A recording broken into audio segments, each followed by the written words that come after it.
off on this. Yeah, audio's off on here. Correct. So then if I go to my channel, right, view my channel, there I go on live.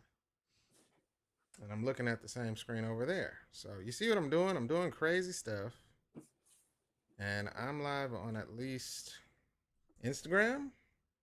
All right, we're going We live. live on this StreamYard.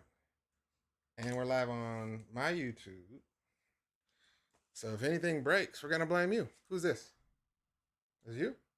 I'm accepting it. Yeah.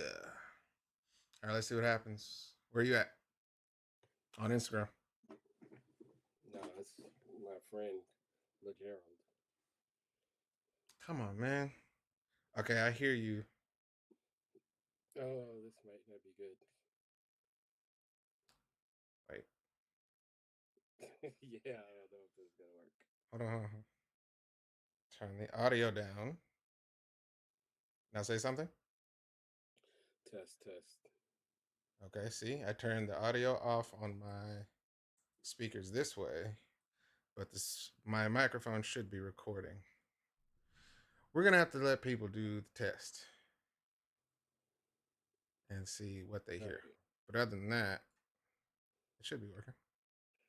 All right, we're going live on StreamYard. I don't like countdowns. I'm allergic to those. I don't really care what you like. Ooh, I hope nobody heard that. That was so Well, rude. it's too late now. Disrespect. A 1, 2, a 1, 2. All right, we are live. We're gonna see how this goes. We're trying to stream on multiple platforms: Instagram and Oh, let me see if I can get that setting right Facebook. now. Something about audio. Capture audio. Default speakers. Let's do that. Audio speaker. Because it's not coming from there now. Let's do. But then I wonder if I'm recording from that though. That wouldn't be here. That would be here. Capture speakers. Desktop audio is off. Let me try that. That may go wrong. Like horribly, horribly wrong.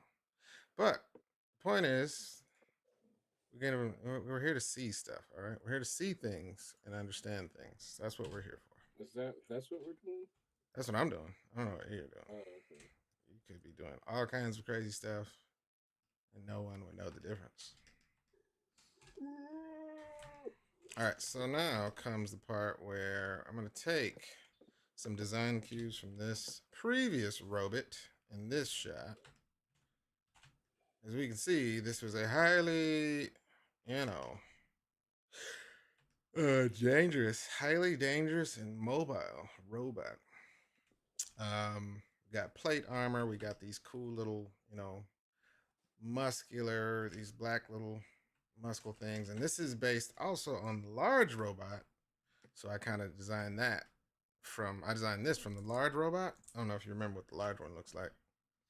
No, I've never seen one before. That's crazy, man. You know what? I got you.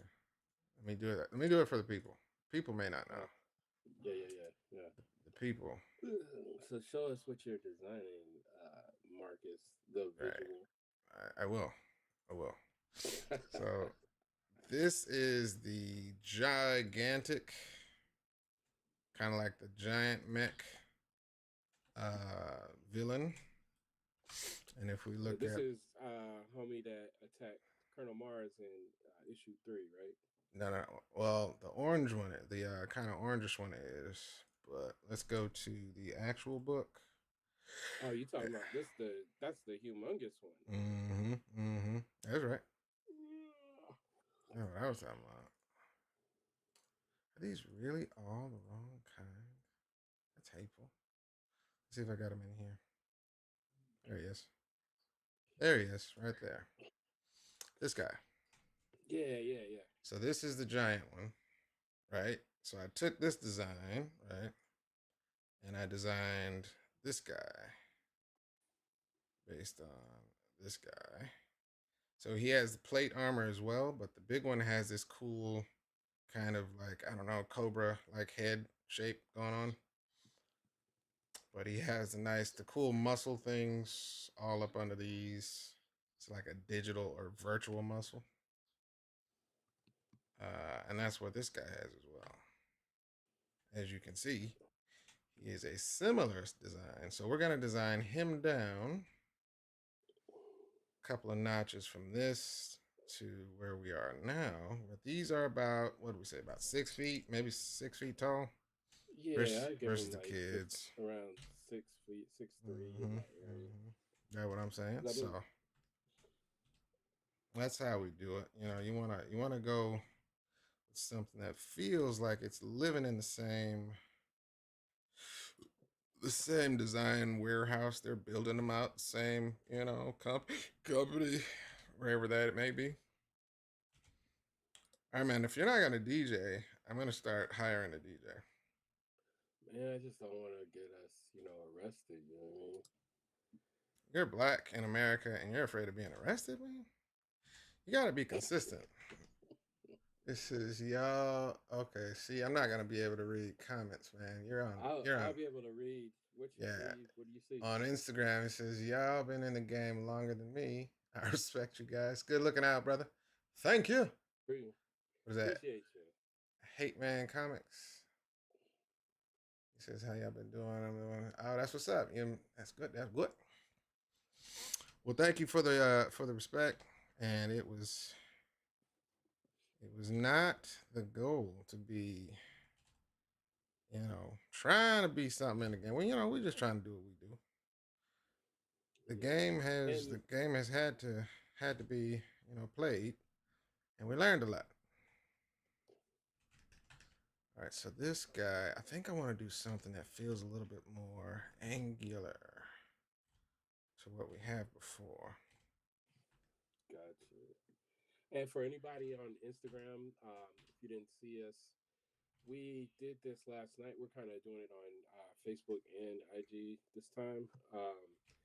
The main thing to know is just that we have broke ground and started working on issue 5 of Tuskegee Heirs. So if you see Marcus drawing, that's what he's actually working on. Um, so Right. yeah, we welcome all questions. We're going to be trying to man 2 different systems, but if you have any questions or any interaction, we love it. So feel free to let it fly. Uh, we we plan on doing this, and we explained this last night, but I'll do it again. You're gonna do it every time. Every single time, but we live kind of far away from each other, as far as you know Atlanta goes. So Marcus decided to live out in the woods. Oh, Um, you did it. So, yeah, like in olden days, we used to get together and work, like multiple times a week. So right now we're doing it online, trying to get our stroke back because come on, man! You're gonna have this, to stop using suggestive language. I'm hey trying to be man, good, man. Here. I'm an adult, bro. Like, I'm sorry. So anyway, Wow, man. So now we're doing it online, getting our stroke back. Dang it! okay, yeah, Dang it! when you say it like that, Okay, I'm trying to um, be. Look, I'm trying to be respectful and let you do this intro. Jason, what's up, man? I just sent a package your way What up? What today. up? Um, Shout out, super duper mega supporter, in the house, so that's always good. Um, so yeah, so we're just gonna try to get our rhythm back. Of producing. We're gonna be doing this regularly because we got some goals that we want to hit. And with that said, we're gonna be kind of aggressive trying to get this back. So Marcus, this is page 2. If you're worried about spoilers, too freaking bad. We're not gonna tell you the story, but you are gonna see some of the art that's being generated for this next issue. Um, Right. If if you're up to date, then you already understand that all our main characters are still alive. So Right. we're not spoiling anything here. Um, Also, like if you're not up to date, TuskegeeHeirs.com. You can pull it up in my bio, I believe in Marcus's bio. Um, so if you need them, we got them. You can order them, and we will mail them out to you. That's right. That's right. And we forgot to put up the simple but very effective tip jar. We will be incorporating. No, I'm joking. I'm And let wondering how we could do that on here. We could just tell people if they want to is it? credit. We just go ahead and put a cash app, drop it on in. But Just no, put the test. this is gonna be happening, man. And if you feel entertained by all of this wonderful stuff, we pay rent like everybody else, and bills are annoying. But if you somehow win the Oh, lottery or you got disposable income that you're like, you know what, I don't even need this. Go ahead and send it our way. We'll use it for the best of our so abilities. we got a good question. How many pages for this project? We're Yep, aiming at 22 story pages. We're probably gonna have a 32-page book, or 28. We're not sure yet, but definitely we're aiming for 22 as far as story goes. that's right. And Tyrannosaurus Rex, what's up? it's gonna be difficult to try for me. Look for me, but I'm gonna do my No best. good. No good.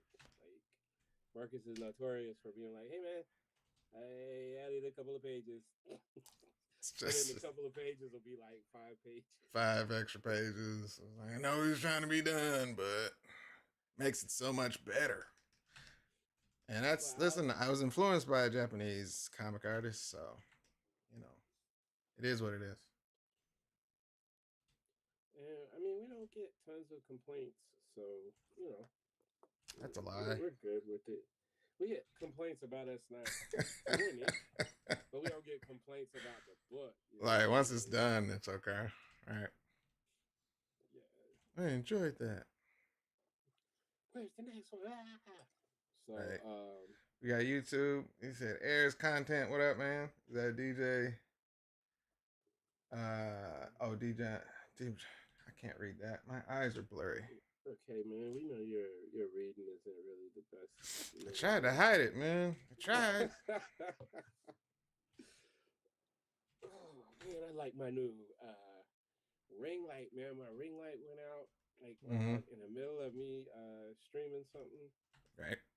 So I got my brother works at Office Depot. He's like, we got plenty of them, and so it was cool. You know what I mean? Right. It's cool, man. And this one actually shoots like these different colors. I don't know if y'all can see like the. Shut up! I'm just joking. All right. So yeah, man. Also, what we're gonna be doing in these is like informing you guys like what what type of stuff we're working on. Um, we'll we will be back together again for BlurredCon this year. It's in March. I think the first weekend of March. I think. I guess I could. I guess I could do a quick Google search. Come on, man. Do a quick Google search, man. That's the least. Doing it now. Do Doing it it real now. quick. All right, so that looks good. Now Yo, the did you cool thing see? is, oh, Oh, go ahead. I'm sorry. no, I'm I was thinking gonna out loud. see. I was gonna see if you saw that Wonder Man. It came out already. Yeah, last night it started. Like they put the whole season up. Oh yeah, they probably learned from their mistakes, which is if it's gonna be good, go ahead and put it out. But if they're worried about it, go ahead and put it out. I have Yeah. not. Okay. So I haven't pulled it up yet, but I do plan to see what it's gonna be. What is up? What's up? What's up with me? cool. Cool.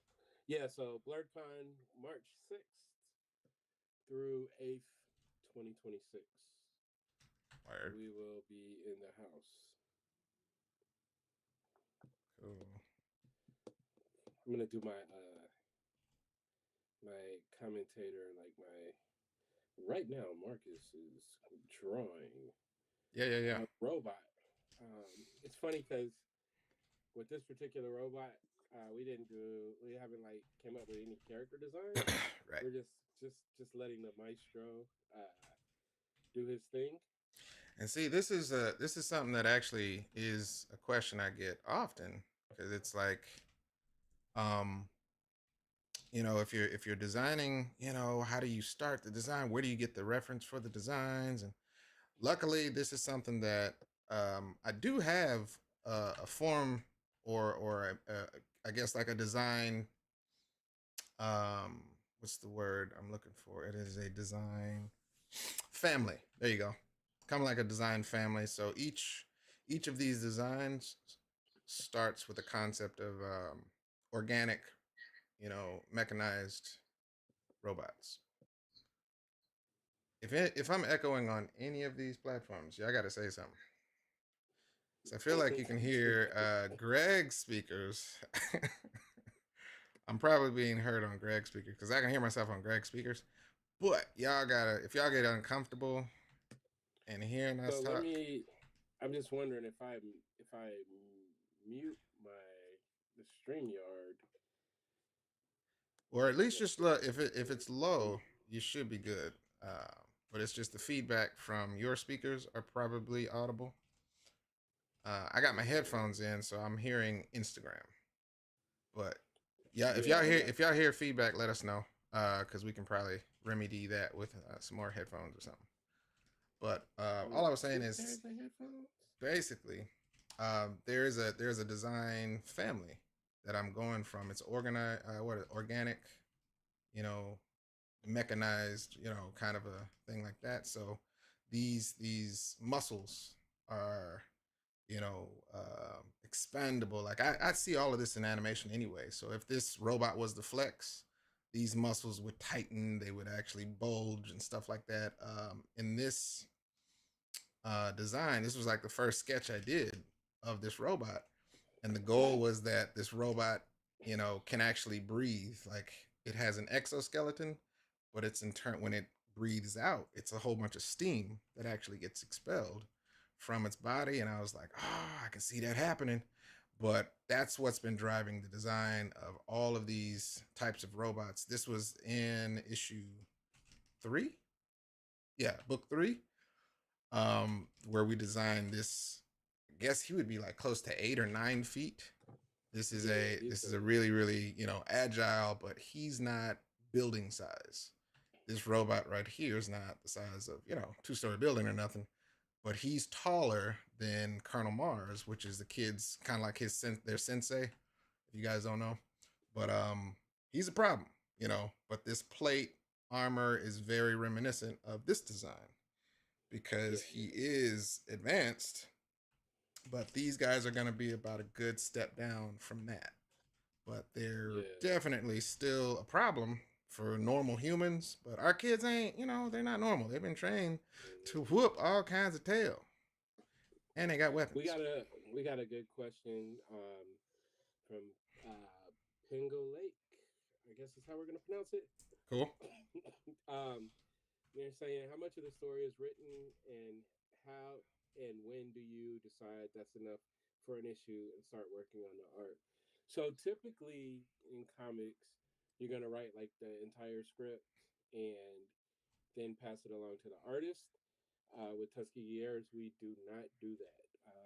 We basically come up with the story, like the overall story, what it's going to be. That's the first part. And we decide, we're very decisive on how it's going to end. Like each issue is going to end. And then from there, we'll go in and do like some light stuff like page 1, this is what's going to happen, page 2, page 3, all the way down. And then while we're doing that, Marcus is going to start thumbnailing. And It it's looks like very that looks rough, like this. very rough thumbnails, but it's setting up like the vibe of the page, like the like different layouts.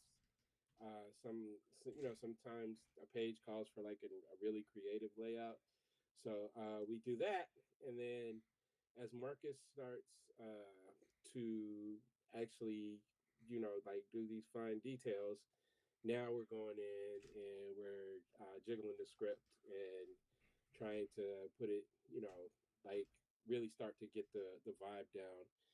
And then once the art is done, like I always, and I think I've been lucky enough with almost all the projects that I've done, even like with major publishers and everything.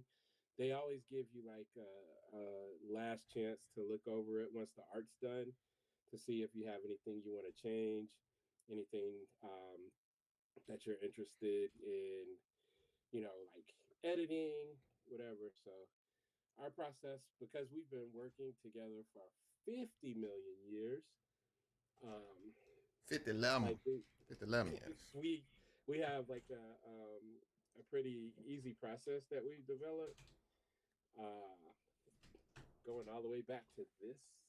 Ooh, look at that! This is the first book that we. Oh, I'm sorry. I did it for one camera. Let me do it for the other. Do it for The camera first too. book we worked on, like 25 years ago.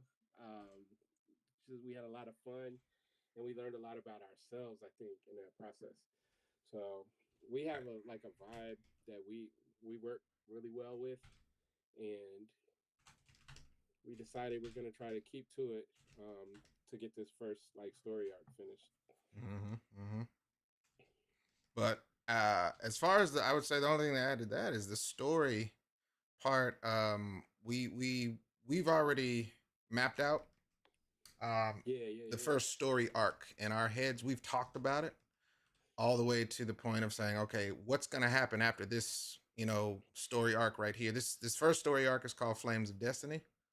So yeah, we've actually mapped out what's going to happen respectively through issues. I guess you'd say 1 through 7 is what we decided, and so getting to that at this point is just saying, okay, let's make sure everything falls into place, so we can get to the end of this story arc, and then the next story arc, which is to be named, is just more just refining of, okay, well, we knew we were getting here, so let's map out exactly what's going on with these pages inside that, and then the script kind of gets fleshed out, as we start really plugging in all of the necessary pieces to make sense of that next story, to be told. Character dialogue and all that stuff can change and usually does, because it's again, as I'm fleshing out thumbnails. For instance, if there's a fight scene, which there's a fight scene happening on these pages coming up, sometimes there's little details, and I changed something actually recently, Greg. For What? instance, this scene right here. This is just to kind of chime in. Genesis is gonna look over her shoulder after Abel slices through one of these robots. She's gonna look over her shoulder and she's going to take out the top half that Abel just Yeah. cut. Right? She's gonna load him up with energy arrows. But I was like, Abel, as he's ducking, could, I don't know if you can see it, he could actually be using the gun laser functionality. He has like a gun sword functionality. Yeah. And I'm like, he could be covering her back as well. So this is one of the robot that she was facing Nice. off, right? That wasn't, what was there initially, but I was No. sketching. I was like, ooh, that's cool. You know what? I'm gonna put that in. So And that's not in the script. But if dialogue could fit right there, she could be saying something regarding what's happening to this robot that he just cut, and he can be like, "I got your back," or dialogue could be plugged in, yeah, yeah.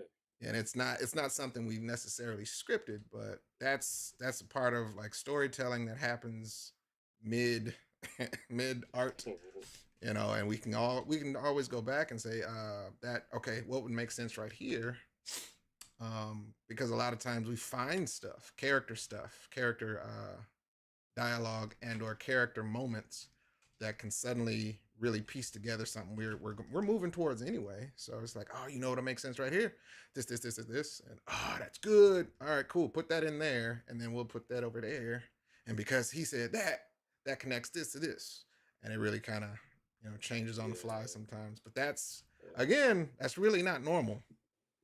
No, no, no. unless you're in like a writing room sort of.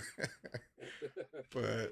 yeah. And I'll just say like because of like one of our challenges when you have like 50-11 main characters, we look for even the smallest chance to show a little bit of their character, so Mhm. in scenes like this, like it's fun because we've had like Genesis had an amazing monologue in episode 2. Right. Still one of my favorite monologues. Colonel Mars has had, but like we still like Abel in the next issue. He's got like a monologue to me that's like one of my favorite things about the series. So we've been Mhm. waiting, while we're building, we're we've been waiting to get to this moment. So this stuff is Right. exciting for us. And and Yana has a really good monologue, Coming. Yep. like so it's like you're gonna get to see more of the characters, but every little step, it's like this scene, like this is, yeah, this ain't really a spoiler that much.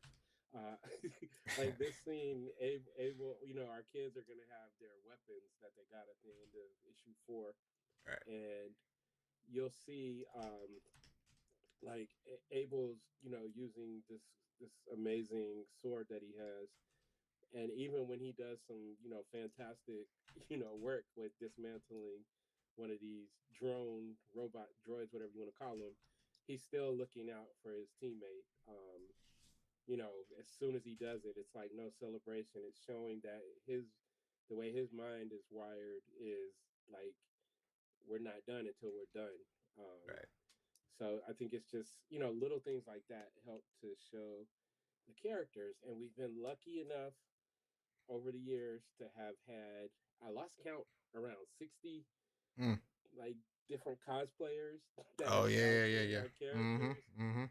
And one of my favorite things is just seeing like how each of the characters resonates with different people.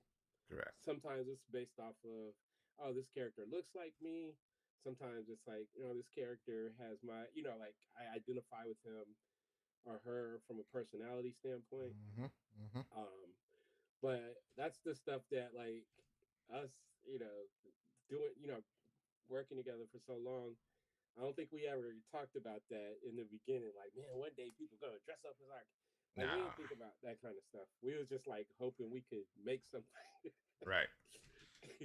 Right. And so now you see like you sitting at the table and somebody just walks up and they're dressed like one of your characters. It's like, come Right. on, man, Right. cut it out. But yeah, that's a good question. That is a good question. It's a pretty organic process for us, and we working with industry scenarios. You quickly see, okay, now they don't. There's editors that don't want you to even talk to the artist at all Mm-hmm. as a writer. Mm-hmm.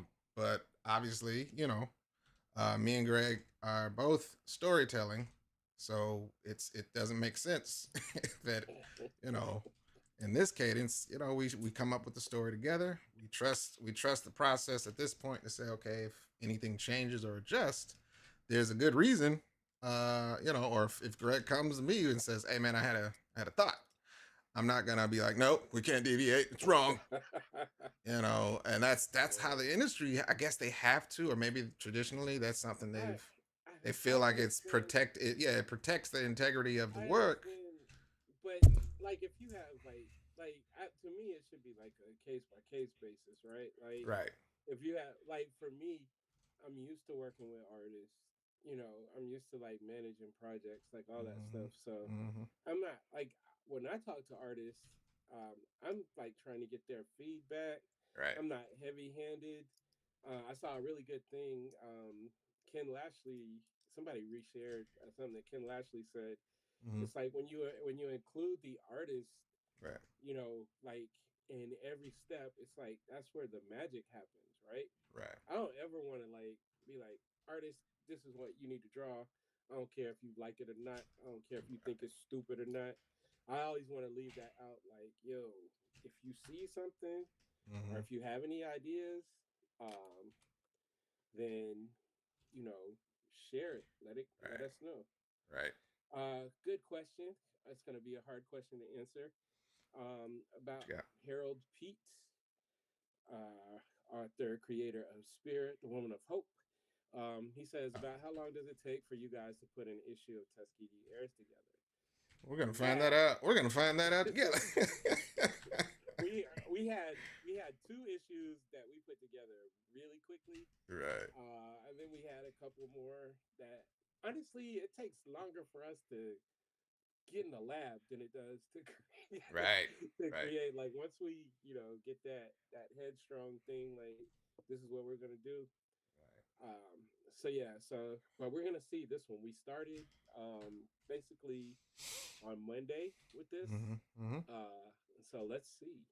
Right. We have some goals of how fast we'd like to finish it. So I mean, we can speak to some of the elements that Granted, again, what we talked about earlier is initially we were like, okay, we're gonna do 20 something pages, 24 pages turned into 30. Mostly my fault. I'll take that. Because I was like, the first episode has the first introduction of the giant robot that the kids pilot, and I was like trying to fit a fight scene between this giant mech right here. This is where this happens. Their jet transforms into the giant mech that they pilot on the next page, and I was like, "All right, bro, this is not enough room, man. I'm on page 20.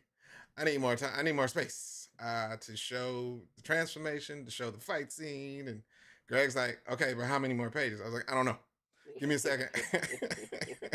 Give me a second. I'm gonna try to figure it out." And it took the page count up to 30, almost 30. I want to say 28, maybe 30. And it was in my mind completely necessary because we got it, and it felt way better because we got the fight scene, we got the transformation. Whoa, man, you're trying to watch ESPN? I got caught.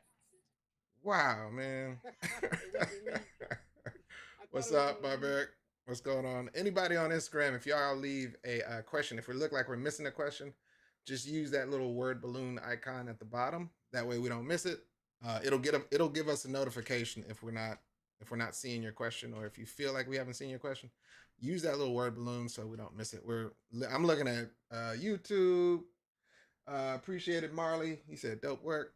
And Oh Greg man, is yeah, Greg is managing StreamYard. I can go to you. I can go to YouTube too, fool. I can do Right. everything. There I you got go, man. multiple Pull computers. pull up my page, and if I don't want to leave people hanging like, hey, ain't even answer me. I said, and we don't want that to happen. But yeah, yeah. Hey, uh, But that's the kind of how you stuff to spell Marcus? where uh use a K, use a K instead of a. It's Why is Marcus. my name the Because man, you don't support artists, obviously. God? Wow, That's man, you must crazy. like. That's rude, man. Terrible. All But right. no, to that, it's kind of hard to really set it in stone sometimes to say it takes. Oh yeah, it takes exactly 3 weeks every time. It's never really been that kind of a thing. Plus, we don't just produce the book. At any point in this whole process, we've never just sat in a studio only producing Tuskegee Airs. That honestly would be a whole new, what do you call it? Experiment. Yeah, it Someone probably would just. be fun I too. was just about to say it would probably be amazing. If somebody drop a whole bunch of money on us to say, sit down, y'all can't go nowhere. And we got a whole studio, but again, that's something that I would assume would go amazingly quick, especially if we had the whole full team under one roof or something like that. That would be amazing. So we would then, of course, be able to say, oh, it takes us exactly 14 days from Yeah, concept to completion. So it's never really been a cut and dry.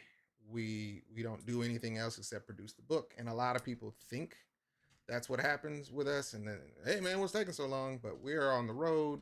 We've traveled this whole decade of doing this book, and it's like, yeah, Yeah. it's hard to be a publisher, content creator, marketing. Uh, Promoter.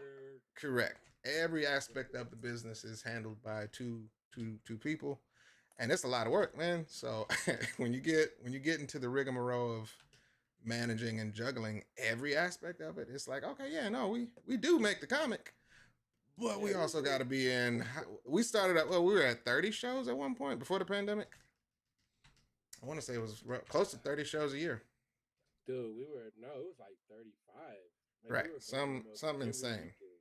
insane amount of Yeah. stuff. Yeah, most comic creators do not have to travel to that degree.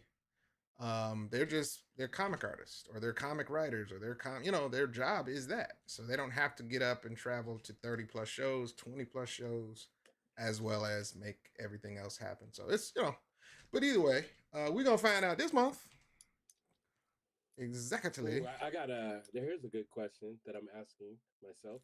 Go ahead. What the hell are y'all doing? All right, so we're working on issue 5, but we also, I don't know, Marcus, do you have any of that art queued up? Maybe you could show like a little bit of Venus's art real quick, Of like when you get Venus. a break. Oh yeah, yeah, yeah. Yeah. I can pull that up. So we also, and if you guys have seen us at conventions or panels or whatever, we also had these delusions of grandeur. And one of the things we wanted to do, here we go. One of the Mm-hmm. things we wanted to do was show, like, be able to kind of dig in deep on different characters. So here you see Gina, who is part of the team. She's our superstar mechanic. So what we're doing is these stories called timelines, where we're going to like kind of dig in and give more backstories, a little bit more world building, all the stuff. So Mm-hmm. with the release of Hey Lynn, I just sent you a package too today. Please don't hate me. You can Um, hate him. Go ahead and hate him. It's a part of it. she's a IG, but yeah. So with this, with the issue 5 release, we're also going to be releasing this timelines that Hey, hold on. has Let two. me get some water real quick. I'll be right back. Oh man, I always Come trying to on, get man. I need some sustenance. drinks too. But yeah, so we'll be releasing this. It's kind of like a companion. We have two stories. One, this one that was being shown was done. The art was done by Venus Bambisa from South Africa. Really great artist, really fun to work with. And then our other story is done by my one of my milestone initiative cohorts, Peterson Oliveira, and that story is pretty good as well. So we're going to be putting that in a separate book, and These are sneak you'll get peeks, to by the way, y'all. If y'all don't know, these these are yeah sneak peeks. sneak peeks. Delete your memory after this, all right? So you don't know what happens. Spoiler alert. Spoilers. Yeah, but this is some dope art, man. And this has Yeah, been in it our is. and this has been sitting for a good while. So It's been sitting. Yeah, yeah. Because we initially we wanted to package 3 stories, mm-hmm. but the way stuff happened, kind of just rolled out where it's just going to be these two. But they're good. When I went in to look at the script, I was like, all right, let's see what we did here. And I looked at the script. I was like, Marcus, this script is good. Yeah, man. Yeah.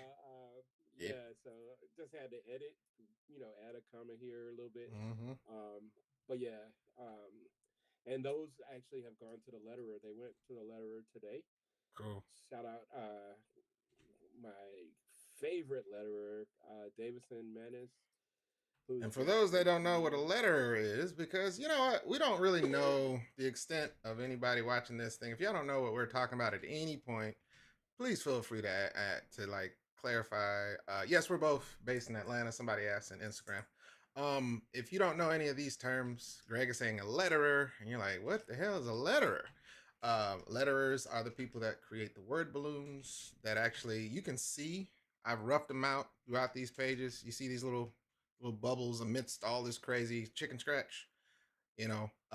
We map out based on the script that the characters are talking in the panels. So where these balloons are, this helps me to create artwork as it relates to where the dialogue is going to drop. Okay, so then if we hire somebody to actually put these word balloons in, so I can keep focusing on drawing and somebody else can keep focusing on coloring, that's actually a job title called a letterer. In comics, there's a penciler, there's an inker, there's a flatter, there's a colorist, and writer and editor and so on. So there's a couple of different jobs that separate the task. So letterer is somebody that primarily focuses on dropping in all the word balloons, but it's a skill in and of itself because it's not necessarily as simple as that. There's a lot of dynamic that can be put in with the font choice and or emphasizing what a character is saying. They can pick a whole host of different fonts that really drive that home, and it's you can tell a good letter from one that is not. So Yeah, yeah, yeah. there's a lot of good skill to it. And like I said, he worked on the Search for Sonica, a couple of the books from there. The Story of Solus. He worked on my story Bridges. Yeah, he's worked like 4 or 5 different things. Yeah, Yeah, Pingo Lake is asking about a flatter. yeah. Mm-hmm. We don't really. So the flatters. I said flatterers. Flatterers. Flatters. They'll basically color, like they'll put flat, colors on the page, so then the colorist can come behind and really do their thing. Like shining it up. It's just another piece of the process that makes it like it kind of streamlines. So it's like assembly line type stuff. Mm-hmm. I think our go-to colorist that we're going to hit up for this, he doesn't like flats. He just wants to go crazy. He doesn't even need flats. Is a good Yeah, thing. but he also Honestly. doesn't like them. Right. If you try to send him some with flats, he'd be like, "Ew, no." He's dope. His name is shout out to Rodney Velchez. Brian and Belch. Yeah, man. Yeah. Colored a lot of stuff for us. Yeah. And he's been able to like take Marcus's coloring style and pretty much match it. Yeah. Which is fantastic. a special thing as well. Yeah. Yeah. So yeah, that's one of the things we're going to try to make sure that too much is not on Marcus's plate. So we're really trying to just hone in on him doing the inks. All right, now listen, man. I know what you're about to say, but I actually don't know the color areas. I'm not doing detailed colors, man. All right, I'm just trying to figure out where to put this stuff because I gotta actually design and draw this, and I don't. So I yelled at Marcus a little bit last night because gosh, man, trying coloring like slows down the process. It looks beautiful though. Right. Mad, right, because once you know where everything goes, once you know where everything goes for the design, I can always reference this and be like, oh, okay, that goes there. So hold on, man. But I think this is actually good for people to see because right now we got to figure out like what colors we want. Right. Do we want it to be like different from this guy here? Mm-hmm. Since they're like smaller and lighter. Right. These are like welterweights. That dude was like a heavyweight. Mm-hmm. So yeah. And I am actually trying to pick and choose. This is design on the fly means I'm trying to make sure the design is clean and it actually still reads. So if you see this one and you see this one, you understand that they are in the jump, the leap from this one to this one to this one doesn't make you feel like, all right, that don't look nothing like that one when it should. Like cousins, right. Ishmael, shout out to Ishmael. What up? Facebook. He said we got to bring this live to TikTok. That's what I told Marcus. We are gonna try to do that. Yep. I got a TikTok studio downloaded to my thing. I successfully did it, but man, I don't know if y'all have been reading the news. I sent it to Greg earlier. It's looking kind of crazy with TikTok's new rules and terms. So my we got to double check. Lovely friends, Akia, coming in talking about this robot needs to be pink. We are going to Ooh, strike that from the record. come on, man. It's not to say that there's anything wrong with it, but Pink it's not. orange. Yeah, maybe next time, Z. Next time. Right. You got to catch me on the design floor, like, right? In the middle of it. Not saying there can't be one, but it'll be like a special unit. Mm-hmm. This But also, guys, this is like the level of trust I've had with this dude, like going, back so far. mm-hmm. Like, I ain't giving y'all see, I'm not giving any input. Because I feel like he probably won't tell you this, but I feel like he's a master character design guy, and Working on so it, man. Working on it. shut up. I said you is. I'm working on it, You man. Inside. I feel like I'm getting there. so yeah, so I just like You if know I when see something. When Yoda laughed at Luke, so I finally am a Jedi, and he laughed a little bit. I feel like that. I'm getting there. One day I will draw without the art of drawing. Yeah, yeah. So whatever he's saying, but the thing is, yeah, I trust this dude. If I see something that looks like it's not consistent or like with what the story or something, I would Right, definitely say something. right, But most of the time in this area, I'm just able to shut my mouth and be like, "Ooh, look at that dog! Oh, that's cool!" That kind of right, stuff. right, right, right, right. You right. So, Okay, so here, ooh, I can't wait to see this cover, man, with right. them little dudes and Yeah, I was just about to say, I've seen this in my mind already. if you make it shiny, your boy gonna order some foil covers. And Correct, correct. that's gonna happen, right? That's what I do. That's why I'm doing it that way. It's like I want to see that. Shiny. Yeah, it's coming. But yeah, this is the part. See, I can't color that all the way black. I got to use like a shadow. Because then if I do that, I have to open these like this so you can see the lines. You see? That's part of design right there. You can't just cover them and hope that it works out. All right, and I'm thinking, all right, pick a color, man. We got this orange fellow right here. Mm-hmm. We got a deep burnt orange right here. Mm-hmm. If we look at the scabs, what do we got?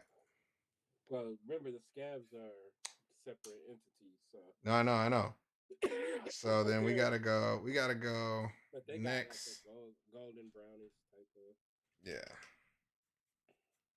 So Uh, I mean, we can go straight up yellow, or we can go to a more.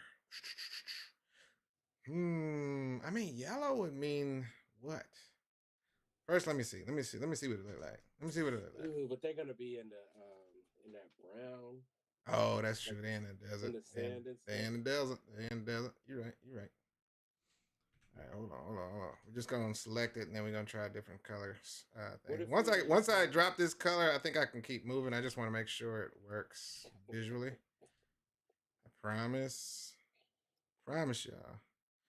This is design on the fly. We just trying out what's gonna work. Whoa, you almost messed up right there. Come on, man. I forgot that I didn't select that part. Bow. Thank anybody who's hanging in with us. We appreciate it. Yeah, man. So I just want to keep saying that over and over again. Um, like I said, so we got the ticker going on Facebook. But if you're not on Facebook, Mm-hmm. if you feel like getting caught up, you can go to TuskegeeHeirs.com Mm-hmm. and we can oblige you with that. And then Uh, something special. I don't think we're ever gonna like curse profusely or anything like that. This isn't an age restricted thing, but I don't know if we're ever really saying anything wild. But if you know some young people that are actually interested in creating content like this, they want to be a comic creator one day, like put them in front of the thing, man. We can't promise that we're not gonna say anything that's offensive, but they can ask questions, or you can ask questions on their behalf. They can see this process. It's really, really rare, even to this day, and it's kind of weird to say that with all of the technology and access we have like via YouTube and everything. But to see folks creating this, in live real time in too. real time is like really, really rare. I just want y'all to understand that. So if you have young people in your life and you're like, hey, don't you want to draw comics? And they're gonna say, Ash, yeah. shut up, Marcus. Ashley's on Instagram. I Hey, don't believe Ash. you. I don't believe that. You What know, up? What up? What up? Ashley. That's one of my favorite things about going to New York is Ashley popping up, or sometimes at her own table. There you go. But yes, thank What up? you What up? for What up? What up? stopping by, Ash. Um, Welcome. We making what was I stuff. gonna say? We're making stuff. All right, let me try some. Let me try some things here. All right, I don't mind purple. Hold on, like a deep bluish purple. Hold on, let me see what that Never do. wanted to be you. Let me see I just some. want that. I want That's that not bad, part man. to be chrome. What that? Which, That looks like. hold on. Yeah, Well, you know what it was. I was looking at those pages from from thing. Vince. Yeah. Oh, okay. It Hold would on, contrast. Come on, come on. because they're rolling with a particular guy, right? That's what I'm talking about. And his colors So are what? are black His and colors are, reddish. yeah, black and orange, burnt orange, or whatever it is, neon orange. But I don't want to use orange because that's this guy, burnt orange. But the lights could be the same burnt orange. Let's see what that looks Yeah. like real quick. Hold on, let me put them on separate layers. Ooh, wait. See what Wait a I'm minute. saying? Remember how Kylo Ren had them dudes? I do, and they never really showed up in the thing at all and did anything. I hated that. Yeah. But they looked cool. They look great, man. It was like Like, the ooh, it's knights, them dudes. the knights of Uh, Ren. look, them dudes is nobody. Right, that ain't gonna do nothing. Zakia, why is she talking about? I wish Kylie was awake to see this. Why is Ah, she in bed at 8 o'clock? probably Why are you making irresponsible. the baby? She's like not old, but old enough. What's going on? I gotta see. I Bro, tried to take it catch it. easy, I man. could not. I did my best, man. I did my best. Like if it's a that kind of grayish, Mm-hmm. reddish. Mm-hmm. Let me see. Let me get this real quick. This is gonna be. It's like this and this. Let me just see what happens if we contrast these two. All right. This, that, these, this, that. These are some of the tests. But yeah, once we get this, then I can move forward and confidently say that's gonna look dope. But Yeah, I feel like this doesn't normally happen once I get the design in. So, but this is a new character, and y'all are seeing it first, live and direct. live and What it's direct. gonna be like? Live and direct. Wow, wow. All right, so then She said she wakes up at 7 for school. She doesn't play about her rest. That's fair. wow, That's fair.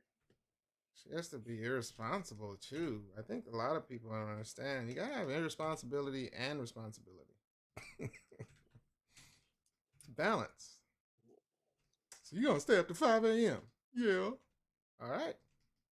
Tell me how that Yes. goes. Now let's see. We're gonna Zakia, add this. this is Paint Tool Sai is the name of it. All right. All right. Here's what we're Okay. gonna do. We're gonna get a poll as we play with this real quick. All right.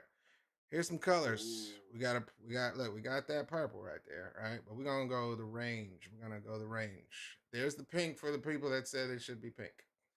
All right, we're gonna go a range of colors. We're gonna Oh, determine. shucks, wait. Oh. Ooh. That feels very mantis like. We're gonna go down. There's our yellow. Hey y'all, come into the chats, man. Keisha, you can't just go straight to purple, Keisha. You gotta give a chance. Purple, I thought, right? It does look good to be purple. All right, just hold on now. Are you just gonna jump to purple like that's your first choice? All right, red. Ooh, wait, there's a red in here. Hold on. There's a red. That's a deep red though. Yeah, Woo. Zakia, that green was kind of fire though. That like All right, that this mantis fluorescent. green. Yeah. See with that orange though, that looks kind of. And so the goal again is it just has to Now that looks contrast. fresh. Right. Yeah, that's fresh right there. Yeah. But that That's green, this is like a but we probably forest. would, This is like a forest green, but we but this probably is would change the the uh, orange. the orange. You think so? Okay. Yeah, All right, that would be it. we're gonna try the green real quick. Let's keep the green for a second. Who's saying stuff? We keep getting people. Purple is like tied for my favorite color, y'all. Right, right, right. That's what It's I'm saying. been. I jumped to purple first because I felt like it was a good contrast. We All right, got let's see. greens. Let's Tariq see is back about in the house. She talking about red or maroon. William said he likes that golden yellow. That golden yellow was kind of fire. right. Um, This is a green and yellow. Now, green and yellow go together really well. But but let's go through all the colors. Let's go through all the colors real quick. Come on now.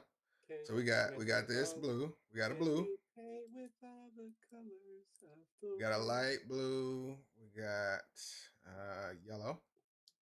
Those are complementary colors because they're next to each other on the color wheel. So go green and yellow gonna be natural.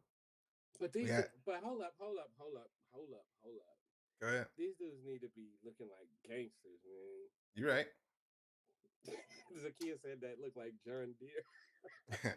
The green and yellow. The green and yellow Like, colors. That's true. That's true. so let's think about it, man. If you got like a fluorescent robot coming at you, Right. like versus, I think his base color needs to be something harder. Okay. All I right. think So the base color needs to be hard, and then we can do lots of different things with the. okay. With the What's the hard color? You talking about something that's deep, less colorful? Less colorful. um Let's try it. Let's try it. Let's go from there. And this is the good part because honestly, we've actually spent at least hours on multiple designs. We don't have a blue robot yet. we do not, and We don't have a blue. like dark blue, darker blues, Mm-hmm. Mm-hmm. dark blue. That actually okay. Now listen, I'm not gonna lie. That's funky in and of itself. Again, the orange can change, but this deep dark, that's pretty cool. I'm a fan of blue. That's one of my favorite colors. I'm gonna try to keep it in this dark range for a second. Let's see some of the ranges here. That's that forest green we was looking at, Forest Whitaker. I think Teresa's in a gang. She keeps saying red. Right. Right. We tried red. Here's go. Here, look, we're in the burgundy range right now. We don't have a burgundy. We have an orange, a deep orange. That's not bad. Hold on, let's go a little bit darker. So now we're in burgundy territory. And I'm not hating on it at all. Here's a purple for the purple folks in the building. Where? Again, That don't look like purple. well, It's listen, man. crazy how no. It's like so I'm looking at three different screens. Yeah. On mine, it's like rich purple. This is like a deep No, purple. yeah. No, I have deep purple on Facebook, Mm-hmm. light purple on Instagram, and then it almost looks magenta on my desktop. If I take this luminescence all the way down, this is black. All right, and I bring it up, and we're talking about dark purple right there. What does it look like right there? I don't know which one of these is. This is black. Look, this is black. Oh, that look good. Then we bring it up. And on Instagram, this is already like a dark purple, but on my screen, this is like black purple. If I come up a little bit more. Ishmael said that dark blue looks like Cobra Commander. That's a fair assessment. Right. Um, So that's that dark purple. Let's go back. I'm gonna go back. This is like see, that's so weird. Instagram is all over the place with their colors, man. They're just really saturated on Instagram. Dude, Instagram's colors look so much different than any of my Correct. So at least my now the military green is not bad at all. And they will stick out if they're in the desert pretty well. And then this blue, okay, my two favorites right now is this blue right here. It's a deeper blue than Instagram, so don't believe that. You may have to go to another one, but I like this deep blue. Looks like more like aqua. Yeah, it's like a dark aqua. Yeah. That's funky to me. And Instagram is a liar. If you guys are on Instagram, just know that Instagram is a liar as far as the Correct. colors that we're seeing. Somebody said Um, was it Pangaloke said salmon. that dark. He said do a salmon. Yeah. Yeah. This is like a really royal blue. I'm not hating on That the black blue. and Lynn said that that black and orange is dope, and it All right. was. Let's Pretty, go. Let's take well, hold on. Let me take the saturation down. If we wanted a gray robot, this is where we're going with gray. And that is not something I hate at all. That's Because crazy. I And would then just okay, accentuate some of the highlights. follow me. So like that visor, what if that's like chrome? It can be. You're talking about all of this right here around Yeah, this orange. Yeah, it can be. yeah. Let me see what that looks like chrome. All right, I'm This gonna is leave why the. we're never gonna get the book done. Wow, man, come on We now. ain't even have to start coloring. Come on, man. I told you once it's there, man, I can get to moving. But this is important details right here. It is important. All right, let me see. Where's the highlights? We're gonna go one above here. Then, so Chrome is unique because it's a silvery She thingamabob. said Nick's colors. No. We're not doing Knicks colors. I can see Laker colors. Right. Not for this. Now with my Jamaican colors on. Not with my Jamaican colors. Did you watch it last night? No, man. I was going Lied. to. I was going to. That was the plan. It didn't happen. All right. Sometimes sleep get the best of me. You lie. Yay.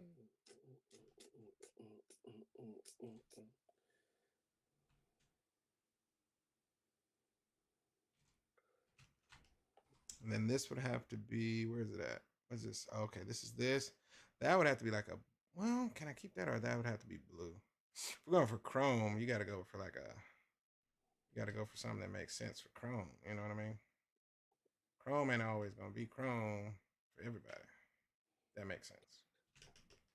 I like the, like, also, that reflective design. Oh, that's fresh right there. Zoom out, zoom out, zoom out. Come on, man. You can't always zoom out of everything. Oh, that is cool. That's clean. So we're trying to, another thing, uh, Let's see if another these color guys works are for gonna get this.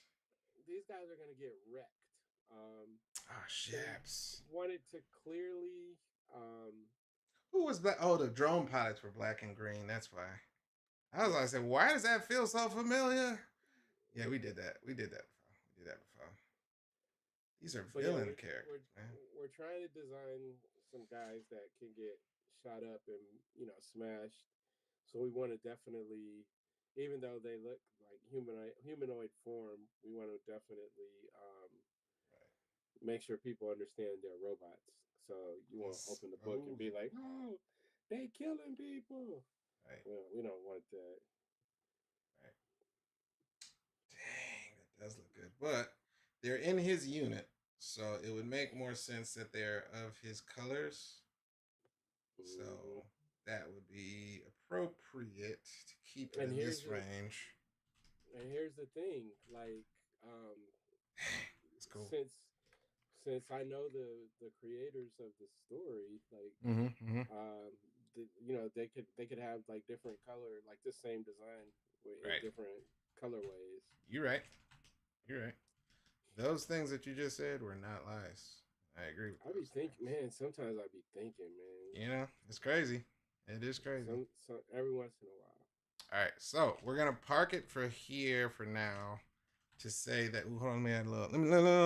Hold on, let me add a little luminosity to it. See what happens if So I add a little glow so to it. Go ahead. so I was just gonna say because Lynn was saying the gray would be cool, like if it was a half shade darker. But Mm-hmm. you're on Instagram, and Yeah, on don't Instagram, trust Instagram right now. everything is lighter. Like I'm looking on like three different platforms, and Right. Instagram is significantly lighter than It's just saturated out of its mind. I don't even know why. yeah. Yeah, but it's like it's probably two shades darker on Right. these other ones. That's Right. always a funny thing. Mm-hmm. I created like this image, and I was like, I want to put it on a shirt, but it's trying to estimate what it's going to look like um, when it comes, comes from Procreate and gets put on a shirt. You really can't tell Right. until Right. it's on the shirt. He ain't lying. She said, she said, "Oh, for heaven's sake, it's gonna be okay." It's gonna be all right, man. Well, yeah, because at first I was looking at Instagram and the color Marcus was saying Mm-hmm. didn't match with what I was seeing with my eyes. So Correct. Yeah, and I've had known to. that for a while that Instagram goes way too hard on their saturation. I'm not really sure how to set that differently, but it's a problem. Mm, It is a problem. All right, so I can move forward. I just wanted to make sure that looks good. I think it looks good. Yeah, that's gonna be something funkadicious, and if anything, gets added to it, it's gonna be special effects or some glowy effects. But I'll add some, some good.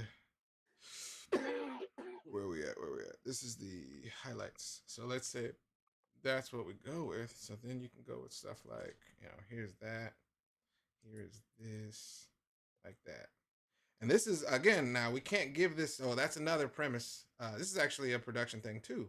So I've done this before, where I'm like, oh, I'll design the whatever when I get to that page, and I'll be doing the line art, and I can't forward it to the colorist because I haven't designed the Yeah, colors yet. right. We haven't finalized the design, and I'm just like, ooh, wait, give me a second. Let me color one, or let me color one or two of the views real quick, because the colors is Just so like, they can. yeah, what does this look like? And I trust Rodney 100% to free. If I even if because I've given him some freedom in if I'm like, hey man, whatever you choose, I'm pretty sure it's gonna be funky. So just go ahead and do it. But in reference to a character or something that's going to be reoccurring, this is a good example to where I could draw these lines, but Rodney wouldn't know, what I wanted or what the Yeah. design was going to be. So in this case, this is important. I just need to color one, and then I can actually move forward. But Mm-hmm. that's sometimes happens when you're the designer and the writer and you're like, oh well, I'm gonna get that. I don't have to do a character sheet per se. I could, if it came down to saying, all right, well, I'm not gonna be drawing these robots, or we're gonna get another artist to draw this in another story. Then I would do a character sheet, which looks more like this, where you see the front, the side, or something like that. Um, I had another character sheet in here somewhere, but yeah, that's where that would come into play. But for the sake of saying, all right, well, I know it's a robot. I know that it's gonna have plate armor on it, but I don't know which color. And, we gonna figure it out together. And thank you guys for the input, by the way. I appreciate that. You will not be paid for your contributions, but inside your heart, you will know that you had something to contribute, and well, when you buy the book 16 times, you'll be able to tell Right. people I was there when I was suggesting this color for them. They didn't use my You color. can you can even say it was your idea, and then we can be like, no, it wasn't. Correct. Yeah. You have evidence of that? Some people just come up with anything these days. Oh wow, you're just gonna keep going, huh? Just gonna Well, man, keep I'm just trying to make sure it looks Why good. don't you? All right, we're good. We're good. All right, Yeah, cool. it's great. It's great. All right, so now next order of business. Now that I got that right, and I may need to reference that here and there because it's brand new. But now that I know what his face looks like, man, I can go straight into this guy over here. But you guys got to see this like happen on the fly. That is very uncommon. Not impossible. There's because some artists are the writers of their own books. So I just don't get to see that a lot of times. But I know other artists do this. Um, Especially if it's just them, they're the designer, the writer, the editor, and everything like that. Everything is happening on the fly. So, um, but because I design characters almost primarily, man, this is the funnest part for me because I'm like, I just know I want it to look good and I want it to feel cohesive, but I also don't want it to look like anything else. And that's after a collection of doing this stuff, man. And I collect a lot of references. I'm like, I know I don't want it to look like anything else. I watch a lot of anime, but we ain't trying to copy nobody. I've watched some anime. You're Like gonna watch a whole lot more. Was it Rakuga X says, "Hey Marcus, what's going on YouTube?" I told you I saw that. All you need is kill in the Yeah. trailer. Mm-hmm. That was pretty fresh, man. Cool. I enjoyed it. All right. What do you think stood out, man? Is it the story? Is it the characters? Is it the writing? So it's definitely like the character. Mm-hmm. Uh, it, they and we know this, right? Like they do a really good job of like their stuff is more character based than even story sometimes. Correct. And so yeah, the character building Mm-hmm. is just really cool. I thought there's like we're not rudimentary. Like there's all kinds of different ways to do the Mm-hmm. character build. Mm-hmm. Um, this one, if you guys aren't familiar, it's I don't know if that's the name of the book, but Tom Cruise did that movie where he kept waking up. It's like Oh, I got that manga. Boy, that manga. yeah, it's like Groundhog Day mixed with Um. Alien, like all these different things.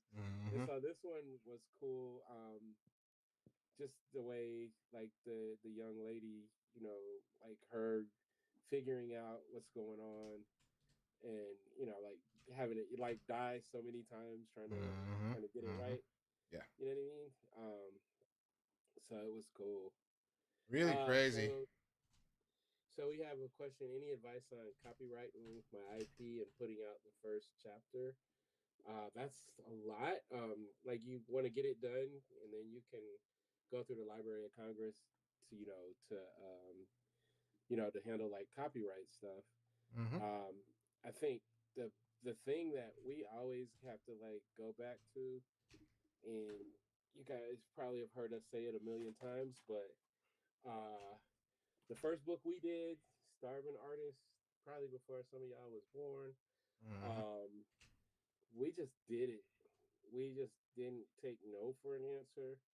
Um, Marcus had already had experience as far as working on the Powerpuff Girls comic, so I think that really helped. But like Marcus formatted the book. We stapled the book. We went to what was called Kinko's at the time. We Mm-hmm. stapled the book. We wrote like I look at it. I still will read through it sometimes and just be like, "Dang, this was so long ago. Mm-hmm. We didn't know all the things that we didn't know, but Right. it still looks cohesive. It looks coherent. Like we actually knew what we were doing." So I just like part of it, and it's the hardest part, but it's just to do it. Right. Like if you're waiting for it to be perfect, you might wait forever. So don't even think of it like that. Just Right. try to get it done because you can always like if you can always go back and elevate it. Like I don't know if you guys can see. Marcus was like, I don't want people to see this art. But Right. this was great art for the time, y'all. Mm-hmm. And it's still good. It's still Right. good compared to a lot. What'd you say? Yeah. No, I didn't say anything. Oh, yeah, yeah. So it's like the art, the layouts, like all this stuff. We were just doing this on the fly because I had an idea that I wanted to do a comic, and so you just do it. Especially if you have the means to produce a lot of it on your own. Um, I always just say, get it, put it out there because you're gonna learn a lot about yourself. You're going to learn a lot about the process, like ways that you can make it cleaner. Like one of the coolest things on this book, I actually helped color flats. I didn't know what I was doing at all. But going back to that question earlier, flatting, yeah. And Marcus was like telling me what to do. I used a regular mouse. Mm-hmm. I didn't have like a pen or anything like that. We got Photoshop on my thing. I messed up some places. You know, Marcus was like, it's not really that good. And then I'd be like, my bad. And then he would fix it. But the point is, it's like, we just buckled down and did it. It was three of us. Right. Nicholas, who is our other brother, and it was us three. I think we were like trying to submit it for a contest or something. But what did that do? We put it in criminal records, Mm-hmm. and it's always funny. The guy was like, "I'm gonna take like five of them on consignment." This is on a Tuesday night. He's like, "We'll put them out tomorrow. We'll just see how it goes." Right. And I'm like, "Cool." And he called me at like 2 o'clock. I was at work. He called my work number. He's Right. like, "Hey man, I sold out of the book. I need some more of those books." And I'm like, "What?" Because we didn't tell anybody. Like we weren't like There was no uh, social media back then, y'all. pushing it out. Yeah, Right. so we, that some people just came in the store, they bought it up, and Right. that sent us on this roller coaster where it's like every few days we had to print more to bring Right. back. Mind you, we are printing them at Kinko's, Yeah. stapling them, like everything, Yeah. on the fly. Um, so yeah, but that let us know, we kind of were onto something. It let us know how our brains worked, Mm-hmm. especially between me and Marcus, like how our brains could be compatible in this creation process. Um, one of my favorite things, and it can get difficult working with other people, but one of my favorite things with Marcus is like we can like be like he can I could write something and he could be like, "Yeah, that's cool, but we could do this, that, and add to it." And that's how we always work. So it's never Mm-hmm. like, "Man, your idea sucks. We ain't doing that." It's like, or we can add and blend, and we honed this Right. like for years with Right. like when we were coming up with ideas, we mentioned it last night. We have like a ton of stuff that we came up with, that we developed, that you guys have never seen. Right. Um, so maybe we'll show some of that as we go. Mm-hmm. Who is this? Sorry, y'all. I'm getting over bronchitis. Um, Keisha said we need to come out with a second edition for Starving Artists. I agree. We have talked about it, and so that could be something that comes down the pipeline as well. Say it Um, again. she said that we need to come out with a second edition for Starving Artists. I agree with that. Yeah, yeah, yeah. And That was my initial pitch. it's actually like if anybody wants to see it and laugh at us or whatever, we actually do sell them on the website on TuskegeeHeirs.com. Yeah. So if you need one, you can go there and grab it and see what baby Marcus and baby Greg. We weren't babies. Marcus was, where were you, I was 19, like, I was 20? about, yeah, I was baby status. Yeah, I yeah, didn't have no kids yet. I, you know, brand new. yeah. So he could come to my Look, house and have cereal. unsullied. I was look. I wasn't like I was fresh and bushy eyed and bushy tailed. What is it? Like, yeah, Bright man, let's eyed and do it. bright Yeah, eyed and bushy tail. I was Yeah, green behind the ears, man. I didn't know what I was doing. yeah. No, no, dude. Like seriously, dude. Marcus and Nick was coming to my house like every day. Right. And we would sit in there. I was married. I had two kids. Mm-hmm. Um, but everybody was cool about it. That And was at a point. I was young enough to at a point where you know the woman I was with at the time, she didn't even ask if I was making money. That's how young I was. You getting paid for this? None of that was happening. I was yeah, just having a good time, man. It was fun. and that's funny too, because my wife at the time she wasn't tripping about any of it. I guess See because I that. wasn't doing hood rat stuff, you know. There you go, man. Um, but yeah, Probably Marcus used to the pop up. happiest to produce in a in my entire. I was like, what? Right. So we're doing a comic? Cool. Let's do it. I wish we had had the foresight to like Yeah. take like do video and stuff. Mm-hmm. Yep. Yeah, Marcus used to have cornrows. I did. I did. He had cornrows. He pulled up to my house the first day in the Jesus van. He had like Yeah. he was like the only 19-year-old I've ever met that had a minivan. And he pulled up and he Right. had this portfolio. And I'm telling y'all, I'm laughing about it, but this is like a I always think this is like a transcendent moment in my life because I have been getting catfished. I was trying to do starving artists. Right. We out there, meeting different artists, and they're telling us they can draw whatever. And then when oh, Zakia remembers everything. She said, "Is this the velour sweatsuit days?" Yes, it is. It is. But Yeah, it is. yeah. So I kept getting people, and they're like, "I can draw," and then it doesn't draw. Like they can't draw. They were tracing. They were doing all kinds of weird stuff. So when Right. Marcus came to my house, this young dude pulls up in a minivan, really humble, really cool kid, and like I'm like, "Can I see your portfolio?" And man, I tell you, this dude opened this stuff. That lady on the plane that was like, "That MRFer is not real." That's what I first. I'm like, "What the hell is this?"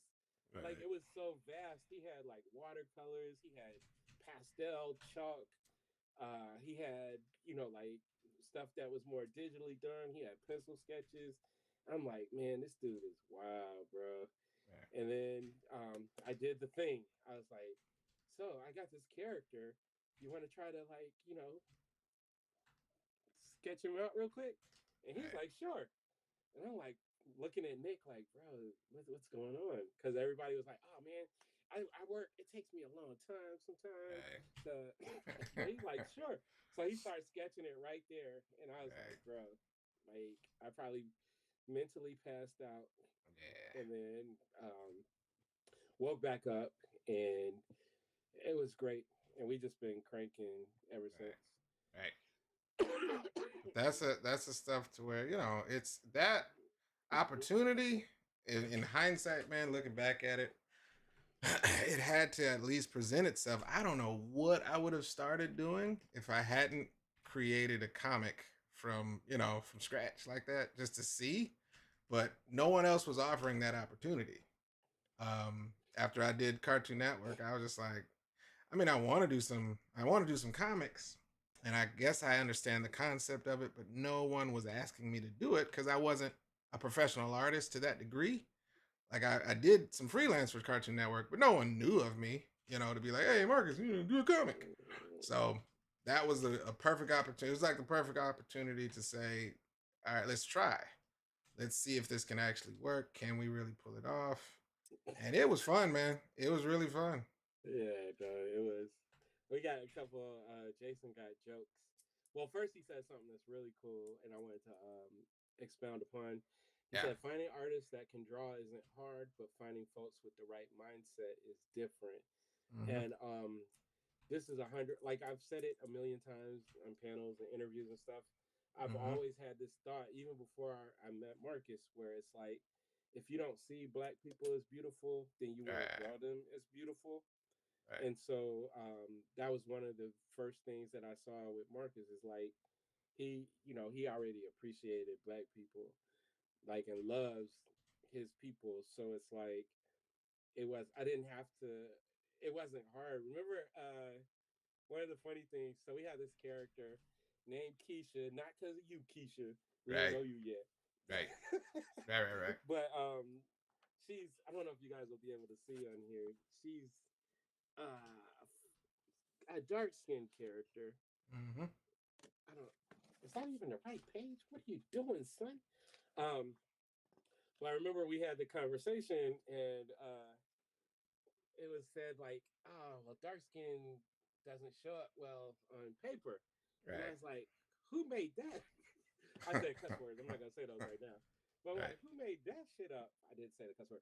I was Whoa. like, "Let's just see," and we saw, and it was like, okay, this doesn't look bad. Right. Um, but of course, we're doing it digitally, and where that was still the era where people were, not everybody was even doing digital yet. So Right. I Right. think that helped. Um, but yeah, the next question or statement is I like how I went to walk the dog and we were talking about how we weren't gonna add the colors, and I come back to see color. Come on, man. If you go back and you see the tape, you got to run the tape, okay? I explainerated that Yeah, in we order did. to design, yeah. We gotta. So we want our colorists like this is truly these characters are being designed on the fly. So it is a good idea to color them so our colorist won't have to like wonder. Right. He can just dip right in and take the colors and Mm-hmm. keep it going. So So much, this so was much so that if he does see even this, enough of this, because there's gonna be some full body stuff, but yeah, just seeing this, and then I can kind of guide him if he needs any kind of guidance, which he won't, because he dope. yeah. I can just be like, oh yeah, no, the rest of the plate armor is all that gray, and here's all the glowing bits here, and he can just take it from there, man. He a Yeah. dope. Why, man? He good at what he do. He good. That boy good. Thanks. I gotta do a shameless plug here. Um, and for those who don't know, the Search for Sautica, my another one of my series, it got picked up by Rosarium Publishing, and it's actually going to be released like May 5th. There is a pre-order site. I mean, a pre-order option on Amazon actually right now. You can get the book at a discounted rate for like $15.99. It's like 116 pages of story, I think. So that is something that you can do. Um, we also always have things to sell on marcusthevisual.com, um, TuskegeeHeirs.com, and Mm-hmm. then We probably need to put those links in the thingamabob, don't we? yeah, that could be a thing. What do you call that? Yeah, we got to pin those for the people that come in that don't know nothing. We ain't trying to ignore nobody, but if you got those, hey man, I just got $1 million. What can I support? Right here. In fact, where do you live? We can meet you tonight. But there has been that's actually a pretty good topic to talk on, man, which is considering what we've been talking about tonight and the comment such as y'all should do a second, you know, run or stuff like that. Think about how many people have offered us money to do, to kind of just fast track what we do. um I remember there's that one guy that got really upset because he offered us $10,000. So, y'all gonna turn down $10,000? Yes, yes, we are, man. That's all right, bro. But in an instance where you're trying to understand, he was trying to really fathom I can't believe I'm offering y'all $10,000 and y'all turning it down. Um, how to explain that, man? You start, but I have the question would be if you have an IP, this is your idea. An IP is just an independent, you know, project or whatever. Um, you own the concept, you own the idea, you own the characters, right? Under what circumstances would you look back and say, you know what, we could have took some money for this, that, and that, and we had more ideas, guys. We've Me and Greg, Yeah, over we the still course of have. 20 years, man, we've had some really like laugh out loud. This would be a fantastic idea. Oh man, this Dude, would be dope. Yeah, we have a like at one point we were developing stuff yeah, for like animation pitches. yeah. Like we had like if somebody was to sit us down and say like just throw a whole bunch of money at us and say could y'all create a studio and get this popping? Yeah, we Yep. have like so many different properties, Right. like different genres. Yeah. So it's like yeah, we could do that, and it's not even that because we're still creating. Mm-hmm. Mm-hmm. If you like on my website, I got a story that I'm pitching right now, but put the first I put the first one like the first 10 pages out. It's called Robin Peters. Mm-hmm. I like people are really enjoying that so far. But we, so we do this all the time. But I think um, just what you're saying, dude. Like, I know there's a way where it's like, so let's look at like Popeye, for Right. instance. Mm-hmm. Mm-hmm. You did this fan art, and the people that own Popeye came to you and was like, "Hey, would you like to turn this into a thing?" And you're like, Mm-hmm. "Yes," Yep. but you went into that already knowing you don't own Popeye. Correct. So this is an idea you're just going to create and do, and it's a great thing. It's great for your career. It's great Right. for your creative, like your creative juices and all of that. Mm-hmm. But there's a difference between going into something knowing you don't own this Right. versus when you do own it. When you do own it, you can kind of get like sentimental, emotionally attached to it, Right. and then you're not, it's like you're not going to be as willing to sell it off. Correct. So that's And then always and then selling off means what?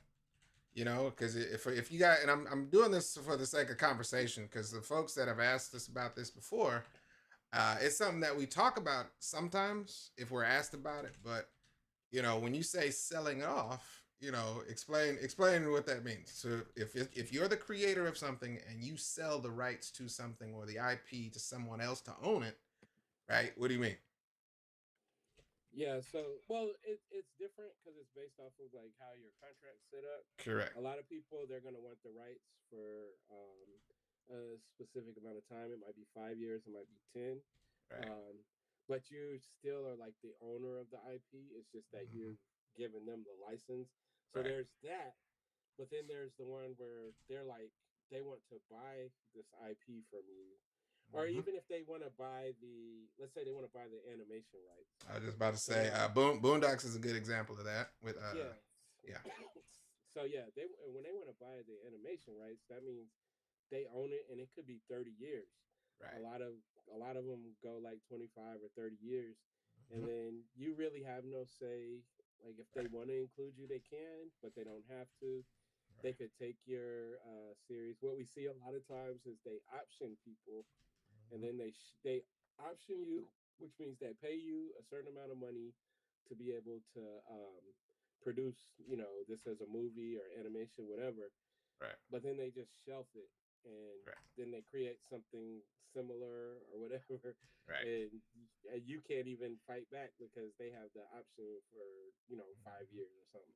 Correct. So And yeah, then it'll be based on, often based on the comic book such and such, or based on authors, Greg Burnham, and they'll say the title, but it doesn't have to necessarily be verbatim what he put out, or the whatever the story was. It could just be based on the characters right, from such and such. So right. yeah. So yeah, so there's a lot. We have learned like a lot of it's just based off the contract that you sign. Right. And sometimes they'll be up for negotiation. Um, but yeah, like I'm not interested in like necessarily selling any of the stuff Mm-hmm. I've created. Mm-hmm. Licensing, yeah, I'm cool with licensing. Right. Um, so, but It's there. pretty cool, man. It's cool to look at it. The hard part is, what are you doing it for? And we've had this conversation. Literally, this is a real conversation. Me and Greg was like, can't we just write something we don't care about? Let's just write something that we don't care about, right? And let's just give it. We can just find something and pitch it, and we don't care what they do to it. We tried like for a full couple of days. We were like, all right, so what about this idea? And then we started thinking about it, and then we started making it really good, and we started laughing, and we was like, damn, that's actually a pretty good idea. This is pretty dumb. I'm not. They'll have to take this out of my code, then. Correct. And we're like, damn it, we don't want to give that to somebody to jack it up, because in that creation process, we literally are like, oh man, this would be so fantastic if we can put it out in this way. And these were ideas off the top of the dome. Like, we were literally coming up with stupid stuff on purpose, so we can be like, all right, let's try to think of the dumb stuff first. And then we ended up making it really funny, or really entertaining. Then you're like, yeah, let's put this one back. Like Right. I still want to do Dwayne Kelly. Yeah, that's a good one. Like That's a good one. I feel like that needs But to we happen. so just out of context, that was actually being produced to pitch to Yeah, yeah, yeah. FXX, FFX or FXS, I can't remember.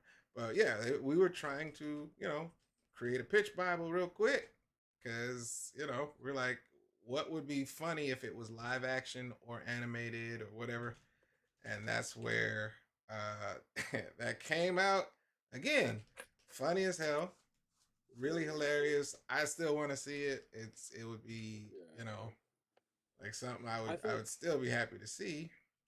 right, and I think like at the time, I know where I was as a writer. Yeah, Like, so our thing was like being able to convey the humor in a yeah, comic. That's why we were definitely going for animation. But I yeah. think where I am now, I think I like, or I think where we both are, I Mm-hmm. should say. I think that we could write it because I still want to do like a comic. Mm-hmm. Um, I even thought about follow me here, Marcus, because I ain't Mm-hmm. really pitched this, talk to Marcus about this yet. Like, so you know how we got like the first we had like so guys when we tell you we were developing we had I still got it somewhere we had a hardcover book we got printed Mm-hmm. that Yep, had I like got the one. I got first one over there. yeah, Mm-hmm. that had the first season like each episode it was like an episode guide and then we had like 3 seasons after that or 2 seasons after that so I'm thinking if we were to like if we did the books like we could still stay in that same episodic form, Mm-hmm. but Mm-hmm. do it as like where it feels like a one shot, like Are you you talking have about a whole like a comic book? yeah, Yeah, yeah, yeah, yeah. yeah. Yep. I think that I think it could work, man. Yeah. I It could. really do. It could. You ain't said Um, nothing but a lie. it's just like we had to have the time. I think like one of my Mm-hmm. thing, and we talked about it, like looking to bring in other artists. Mm-hmm. Because Marcus does have a lot of art on his plate that he has to do. Right. Typically, when we create these things, like we're not necessarily paying ourselves. You know, um, we kind of figure out ways to make money off the property, but like we got to figure out how to bridge that gap because if we had like some artists on deck, we probably could be getting a lot of stuff done. Um, What's up, Stoke the Genius on YouTube? What up? Good question by Churn Daily. What they So say? my question is, someone wants to create or is in the process of creating a comic for the first time. How do you suggest go about protecting your IP? Mm-hmm. So it's, I'm sure you can like copyright, like you can send in your characters for like copyright, like that kind of stuff. You can trademark your title if like the visual representation of your title, I should say. Um, so there's some stuff you can do. I had this conversation with a friend the other day. Unfortunately, once you put something on the internet, you only Right. have so much control. Tell Mm-hmm. you a quick story about that. We were in New York Comic Con. Um, this lady came up to our tables and she was wearing a shirt with Marcus's art on it.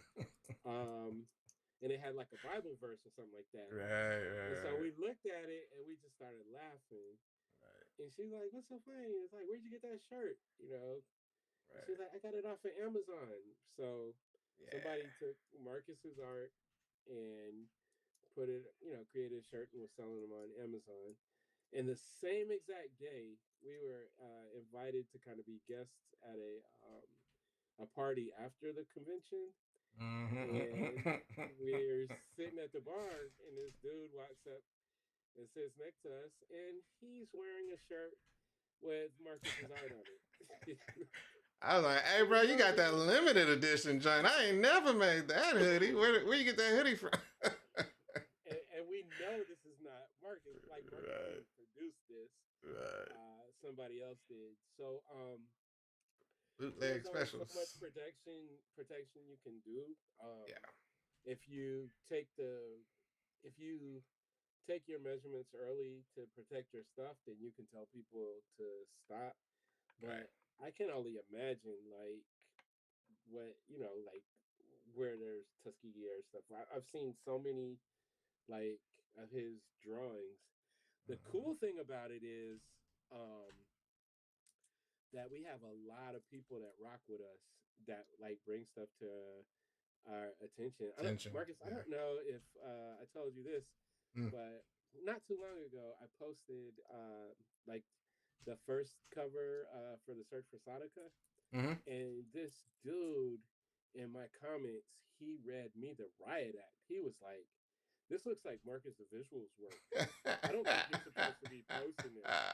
And he's just like going off on me, and I'm like, Yeah, boy. "Bro, you know who I like?" And I was like, "You are Yeah, 100% right. This that's is good. Marcus's work." That is Uh, good.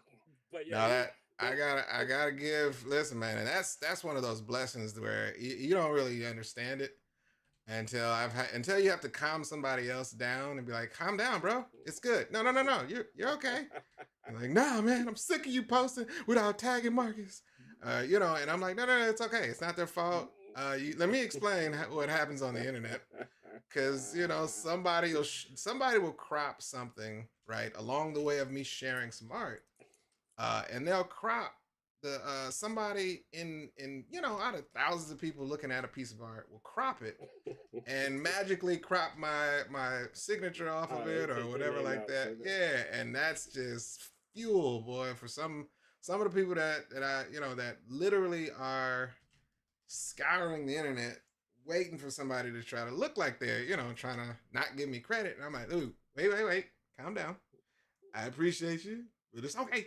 I don't think they did it maliciously. And I'm like, nah, man, nah. But the Amazon thing is pretty nuts because I've gotten tons of people sending me links like, hey, this person right here is straight up selling your art verbatim. And they've renamed it. They didn't change anything. And I'm like, I appreciate it. They'll send me the link. And then I can take action from there. But it's a blessing, man. That's some real good stuff too. Yeah, So yeah. everybody that do that, thank you. So basically, there's only so much protection that we have. When you see an insurgency, you just got to stomp it out, and Right. you know, Anything that can show up on a screen, and you got to remember, man, if like you got to think about what happened to the music industry, over the last 2 decades, which is they tried everything under the sun to protect from piracy, and they did not win. Uh, you you can win some of that stuff, but if it comes up on a computer, just understand that it can be pirated, it can be stolen, it can be, it could be screenshotted. They had so many weird technologies back then saying you can't burn this CD. This is this, and They tried. There's young people that don't even know what burning means. remember when Have people you seen started. those? Remember when people started getting in trouble for Oh yeah. Napster and all of Oh that? yeah, man. I Yeah. saw a thing.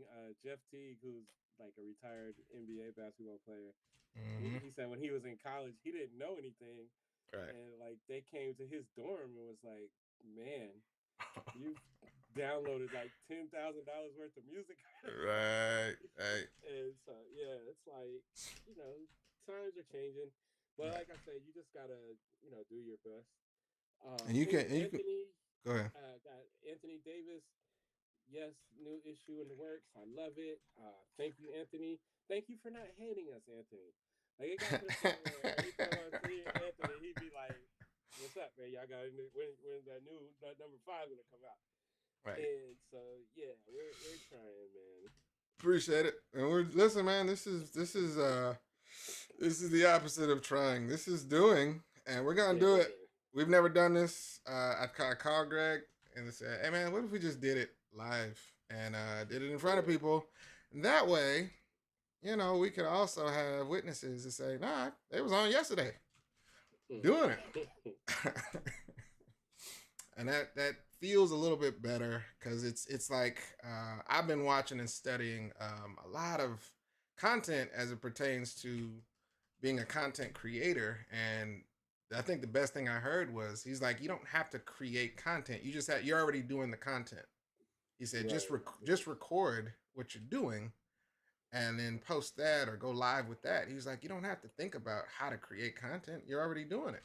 So this is Right. us hitting record while while we're doing what we would normally be doing, and it's literally the process of what it looks like on our end while we're doing it. But you guys get to see it, and this is the kind of content that I think it's again, we've never done this, but I think it's gonna kind of snowball into something that really is valuable for both of us and the people that are following our work. Because if it's successful and we hit our mark, let's just say for production wise, we hit the mark, you know, we published the book, you guys got to see it the whole ride. We're not going to stop if that's successful and you guys get value from it. Especially if we, and the other half of it is if we get new customers and new people that have never seen our content before, never seen our products, never seen what we do, and they learn something and they get something valuable, from this, then boom, there's no reason to stop that. Especially, Right.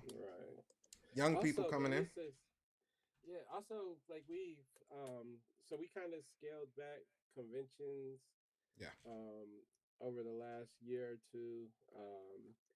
So as I was telling one of my friends, the cool thing about us is that like so many of these people that are, I don't even call them fans, I call them friends, correct. are people that that we've been able to meet in person, right? Like Right. we talk about Jason. Like I finally got to meet him when I did a signing in Oakland Mm-hmm. um, last year, and this is a dude that been supportive of Tuskegee Heirs from like the very first day.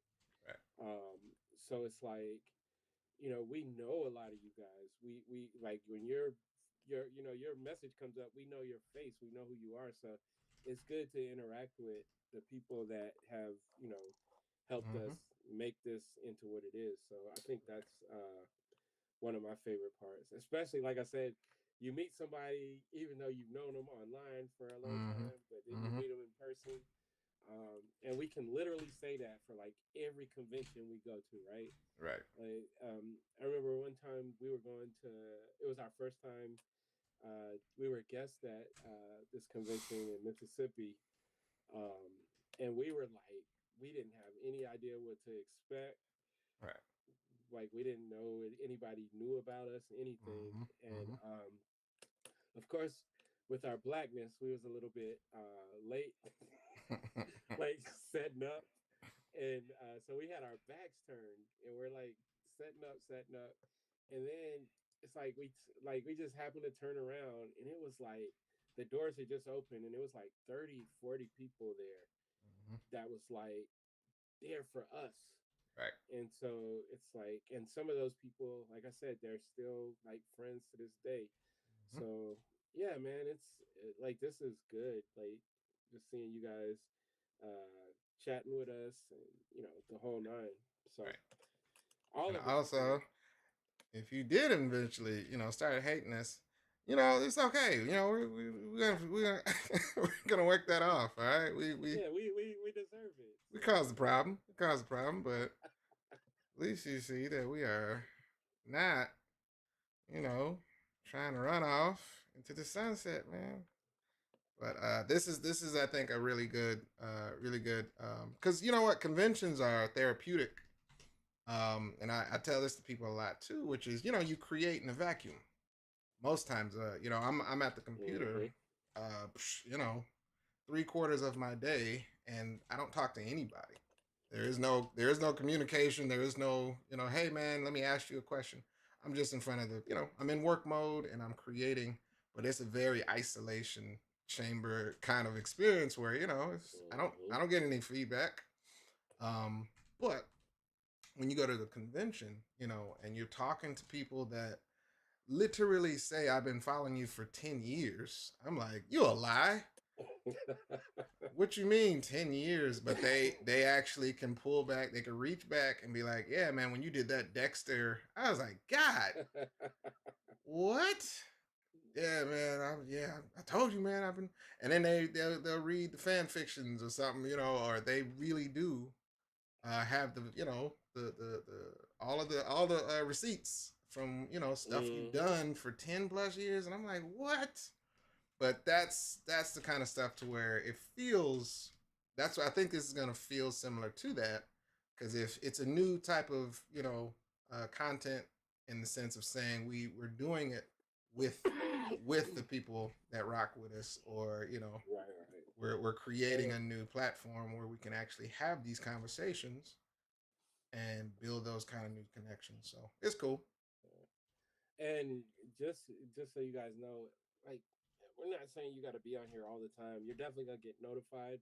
Right. But if we can build this the way we plan, we're probably gonna one day we're gonna probably put out like a pre-order link if you guys want to be like first in line Right. to get your copies when they come back from the printer. Mm-hmm. So Y'all will and know for that we ain't lying, because you. right, right, right, you'd be like, yeah, no, no, I seen it. Right. They Um, said they was gonna do it yesterday, so I guess it's coming out.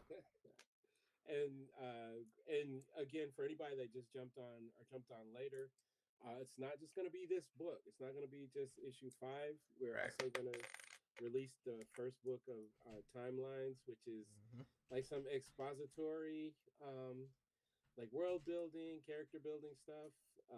We showed a couple of pages earlier of Gina, who Mm-hmm. is our mechanic, her story, because we like Gina's dope, and y'all don't even know. Right. So, because she's basically just been the mechanic, she's had some good one-liners. Right. Um, but yeah, so this one we're gonna get to let you get to know her. She's definitely more than meets the eye. Do a transformer noise. Transformers reference. Transformers reference. Yeah, Come yeah, on, yeah. man. Good times. So yeah. Jason singing. Greg, you involved with the next issue of Fumes? Yes. We actually we sent the script to artists, and we're waiting for thumbnails and stuff. Did you enjoy that book? I've had some people that like you meet some people that have read it and they're really excited about it. But did you enjoy it, Jason?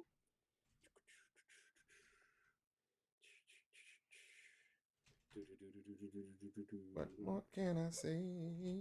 How'd you know? How'd you know? How'd you know? You talked to? Oh, I just said nothing.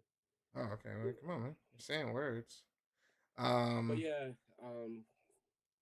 man, this dude is so raw, man.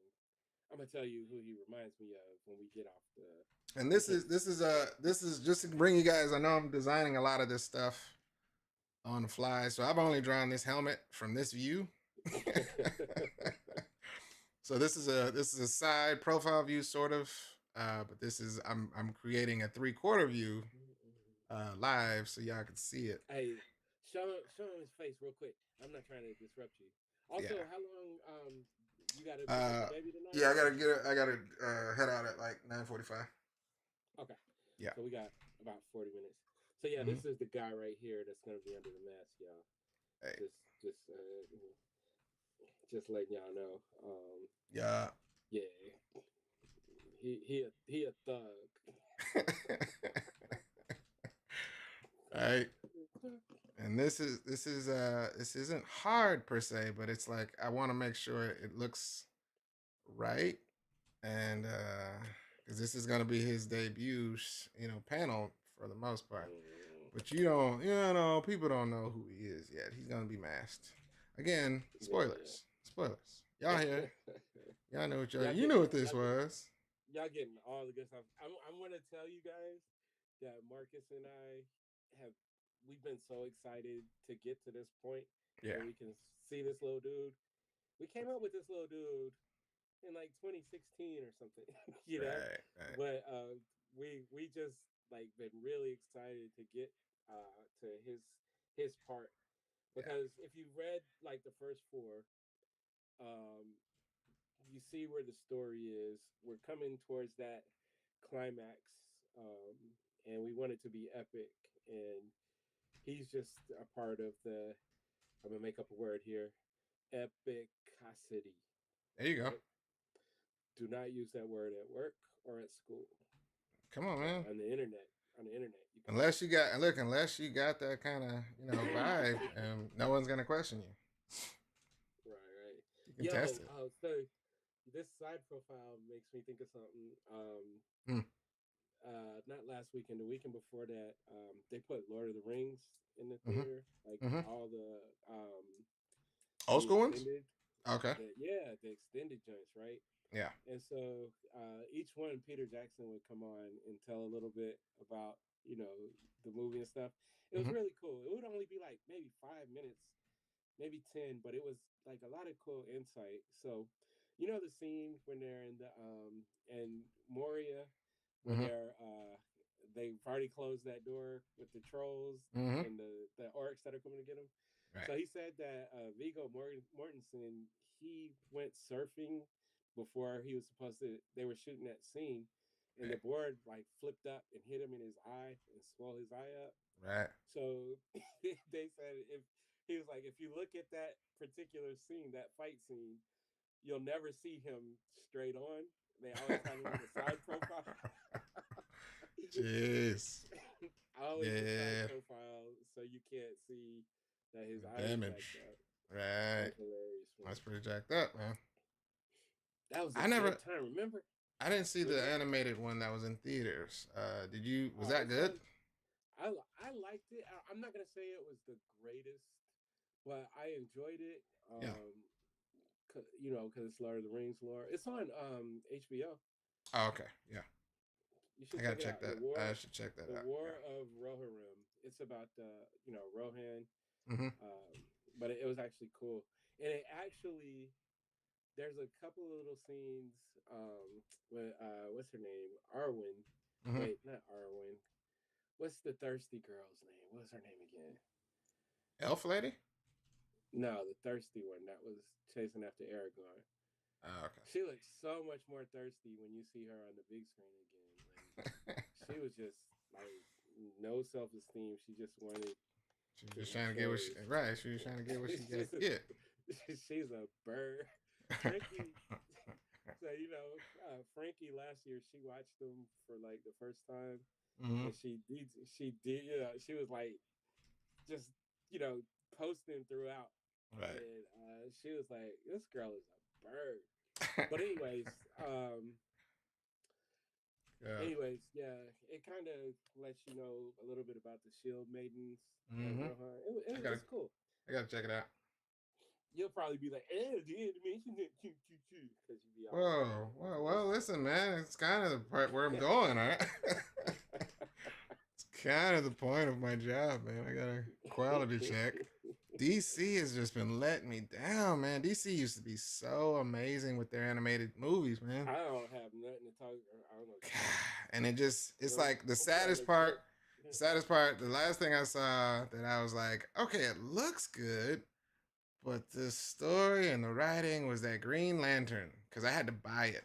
They weren't letting you rent it or No, not stream that it. one, dog. Ooh my gosh, boy. That right there. That's like Bruno. We don't talk about Oof. Oof. that. It's the last thing that just I had to give up. I was like, listen, man, y'all can't do this no more. Just tell me. It's fine. I'm not gonna hold it against you. I ain't gonna hold you.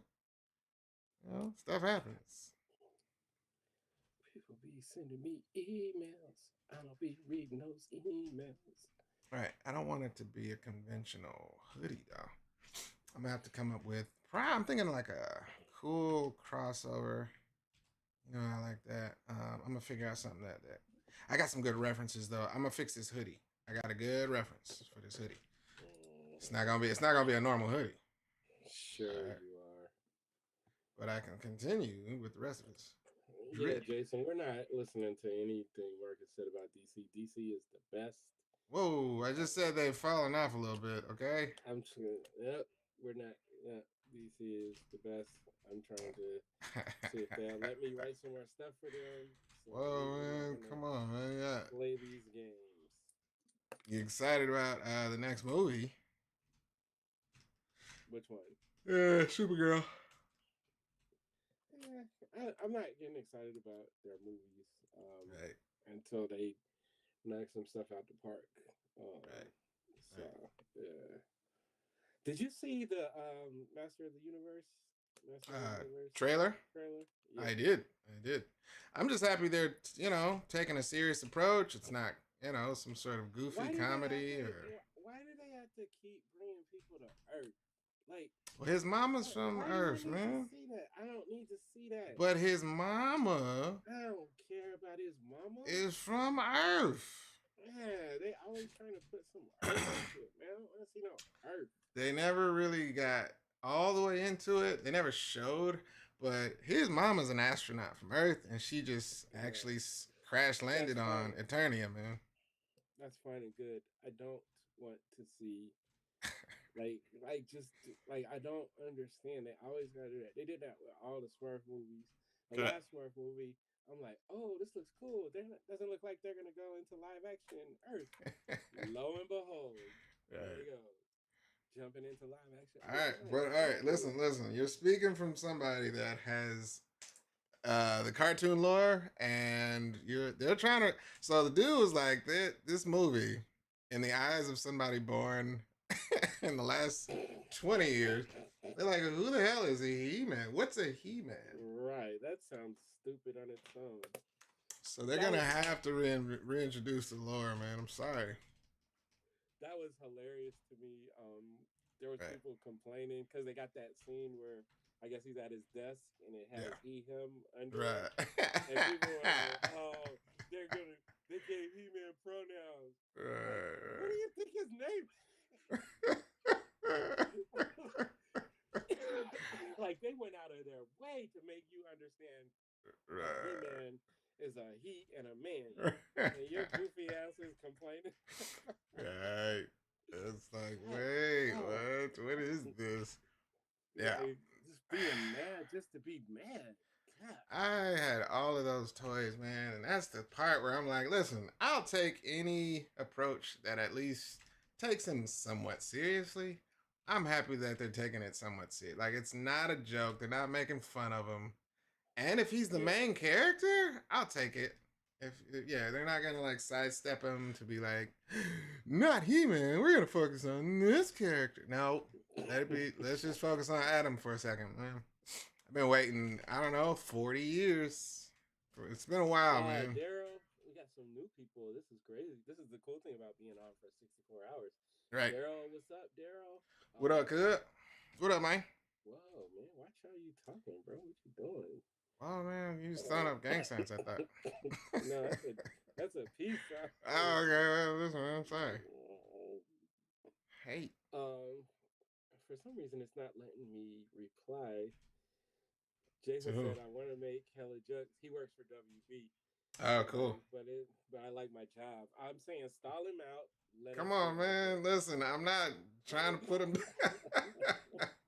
Listen, man, tell him I need, if y'all need some character design work, I'm still good for that. Listen, I'm just saying, from the days of like Superman, Superman versus, what was it? Superman and the, when he was fighting that dude that had the telekinesis. I can't think of it right now. All Man, Stars or they got. something? Oh yeah. Man, they got so many good DC. Like Correct. They could have some stinkers, and it Right. still be great. Plus, I'm trying to get them to give me another job. So Come on, let's talk about man. Marvel. So, right. Let's talk about Marvel. Because Marvel don't ever respond. Whoa, man. Can we talk about that for a minute? For who? Can we talk about that for a minute? How Oh, okay. the comic industry. Fernando's here. What's up? What up? What up? Yeah. Nah, we ain't gonna talk about that right now. No, maybe later. That's a deep cut. Anybody that's just joining, we have broken ground on issue 5 for Tuskegee Heirs. Sure, you're right. Let me That's save. what Marcus, the visual, is actually working on it right now. Yeah. So It's yeah, true because you can. It's true questions? because you can see it with your eyes. And Any therefore, it's questions? Questions and comments go to me. Complaints go specifically to Marcus. I had a guy. Uh, This is development. I had a guy that I was doing a commission for, and he was like, "After examining this, it's clear that you used AI." And I was like, "What?"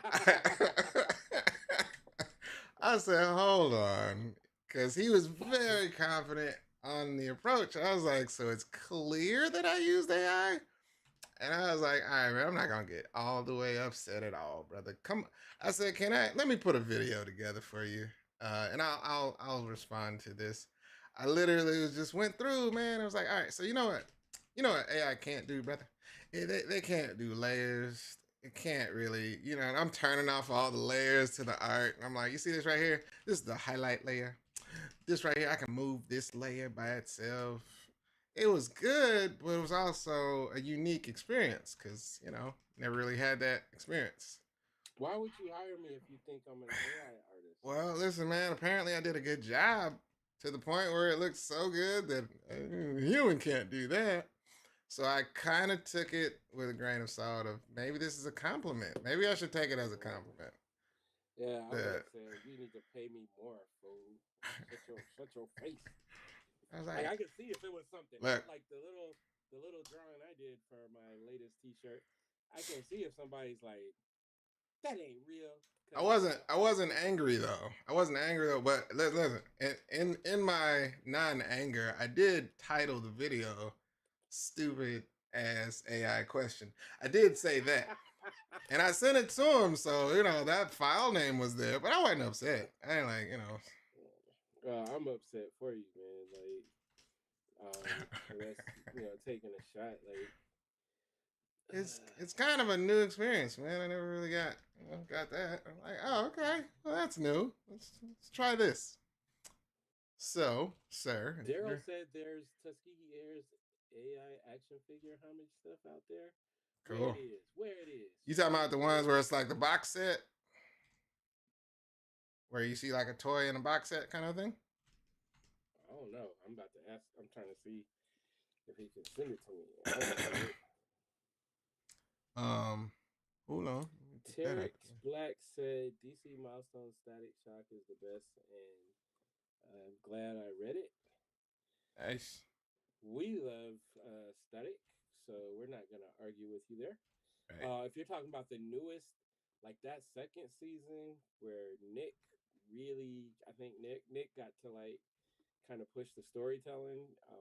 That was pretty dope. I'm gonna be honest.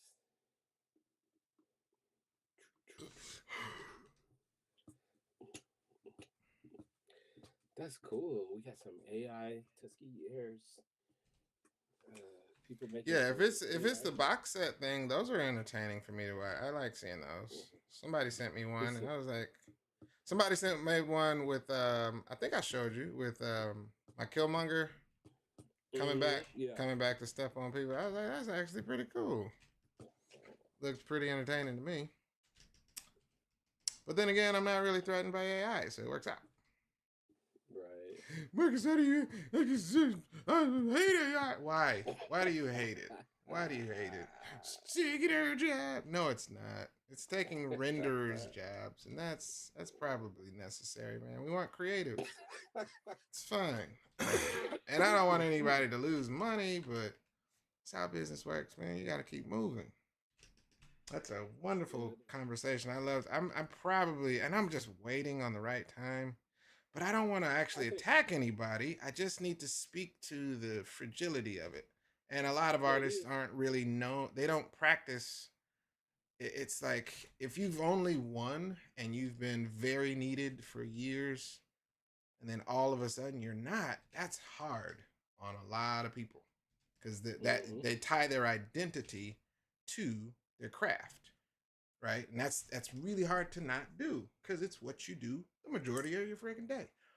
But then you have to sit back and say, well, are you? What's the last thing you ever have you produced anything on your own? No. Why not? Well, what do you mean, man? Because I work for companies. That's cool. Why you gotta do the voice, man? Guys, man, it's I'm getting tired of it. And they're like, well, I We can't gotta. possibly So find an identity of my own because I depend on companies to eh, pay my I bills. I don't. So I don't dig that much into it. I've seen it happen Yeah. when music went digital. We saw it happen when Photoshop became prominent, Correct. right? When digital art came in, they're like, Correct. "Whoa, this isn't real art." So it's like you just see it. Like the part that I'll always stand on is that if you're using Yeah. they're using That's other not people's the art. argument. Yeah. Yeah. Right. And so, like, I want to make sure that's clear, so it doesn't come Yeah. off No, like I we're don't like support anybody some getting stolen on. AI troop. Yeah, like we're not AI, troopers or nothing like that. Right. That those are the parts, but like as far as like the innovation, like you're seeing it in films already. Right. It's gonna cut costs.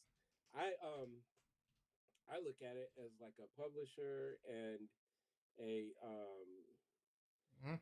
and a creator. It's Correct. like if you can find ways to streamline. So put it like this: a lot of my friends, I came from the corporate world. A lot of my friends are still in that corporate world. Mm-hmm. They're being mandated, like they're being encouraged to use AI Mm-hmm. for as much stuff as possible. Because it's a You know what I tool. mean? Right. It's But just a they're tool. using it as a tool, right? So Right. if there's ways that you can incorporate it into The your process, workflow. like Mm-hmm. I don't need AI to write for me. I think I know Correct. how to write, Right. but can I send it?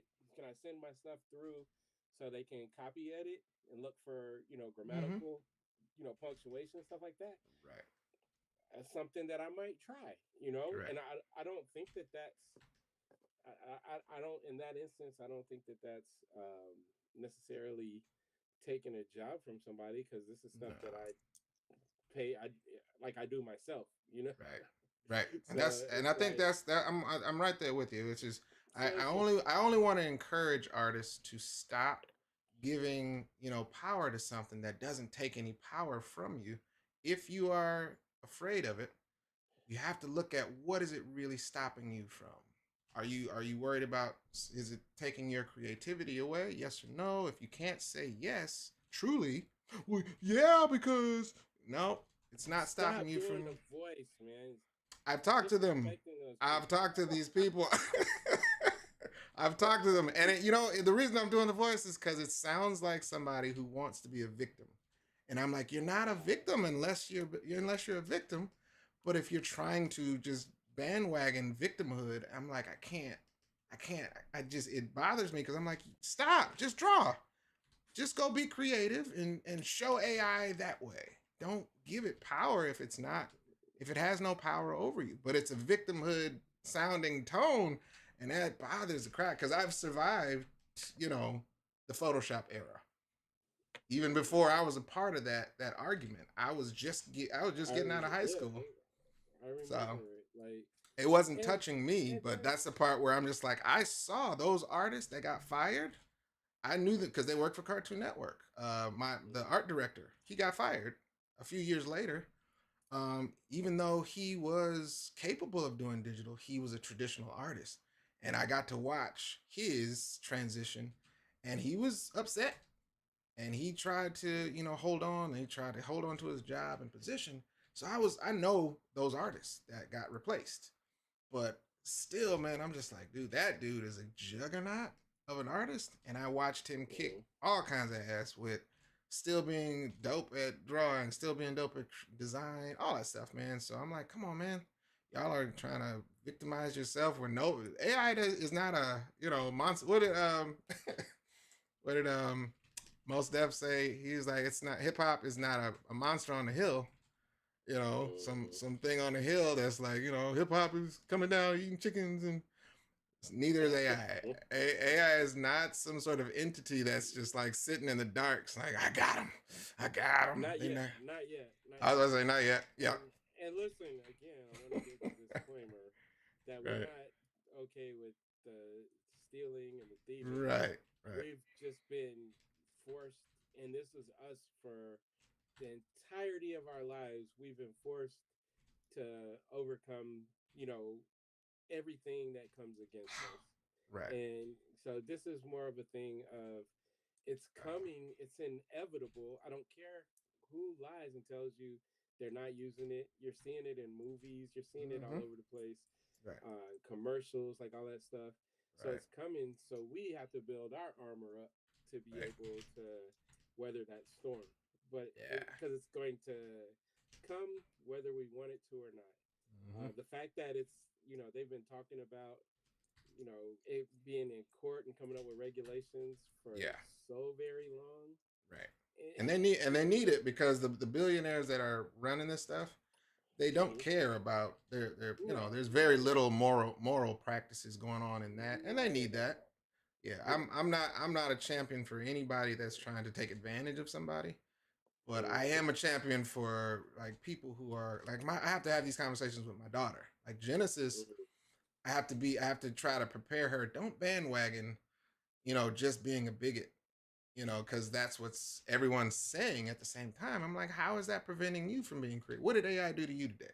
And she has to think, well, nothing to me directly. Then stop acting like you hate it so much.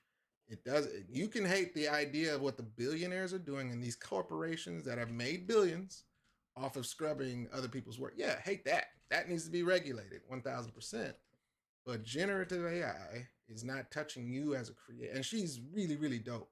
If y'all don't know, my daughter she is a juggernaut working at a place at a retail place right now. And I tried to beg her, like, baby, just do it. Just do your children's book. I can't force her, to be a Jedi. she has to come to that determination, just like Luke did. Just like you did, like yeah. And I had to get sick of working for the man and all that for working for a job. Right. But she's fantastic as an artist, but it bothers. I'm like, baby, stop. AI, generative AI, whatever, it is not touching you because she's a creative, she's a character designer too. But I'm like, baby, that nothing is stopping you from creating a new character tonight and enjoying that process. Keep focusing on why you love art and draw. That's what you do that's how you fight against the revolution of AI, because they can't replace you. You're what AI is striving to be. And until that, that transitive, Terminator moment, where it does reach AGI or something crazy, then maybe we can worry about it. But until then, you good. Come on, get that get the characters. That's when we get the guns. Right. All right, so we got, and I told you this was gonna take some time, but we got a good design going on. I'm still questioning. I want to see if I want to do a full on foot. I feel like we can do a full on foot with this guy, but this guy doesn't have a full on foot. This one, he doesn't have like a full like a foot. I don't think I did. Did I? I can't remember. He's not supposed to have a full on foot. Well, he has these walking on pogos. Yeah, he's walking on these stilt things, but they're also wheels, so he can actually roll. Yeah. As well. But I'll figure it out. But it's to keep them light because they can fly. They fly now, right? And then I got this really cool kimono idea for his hoodie. So it is 9:30, boy. We did good. Y'all did some good question and answers. You did.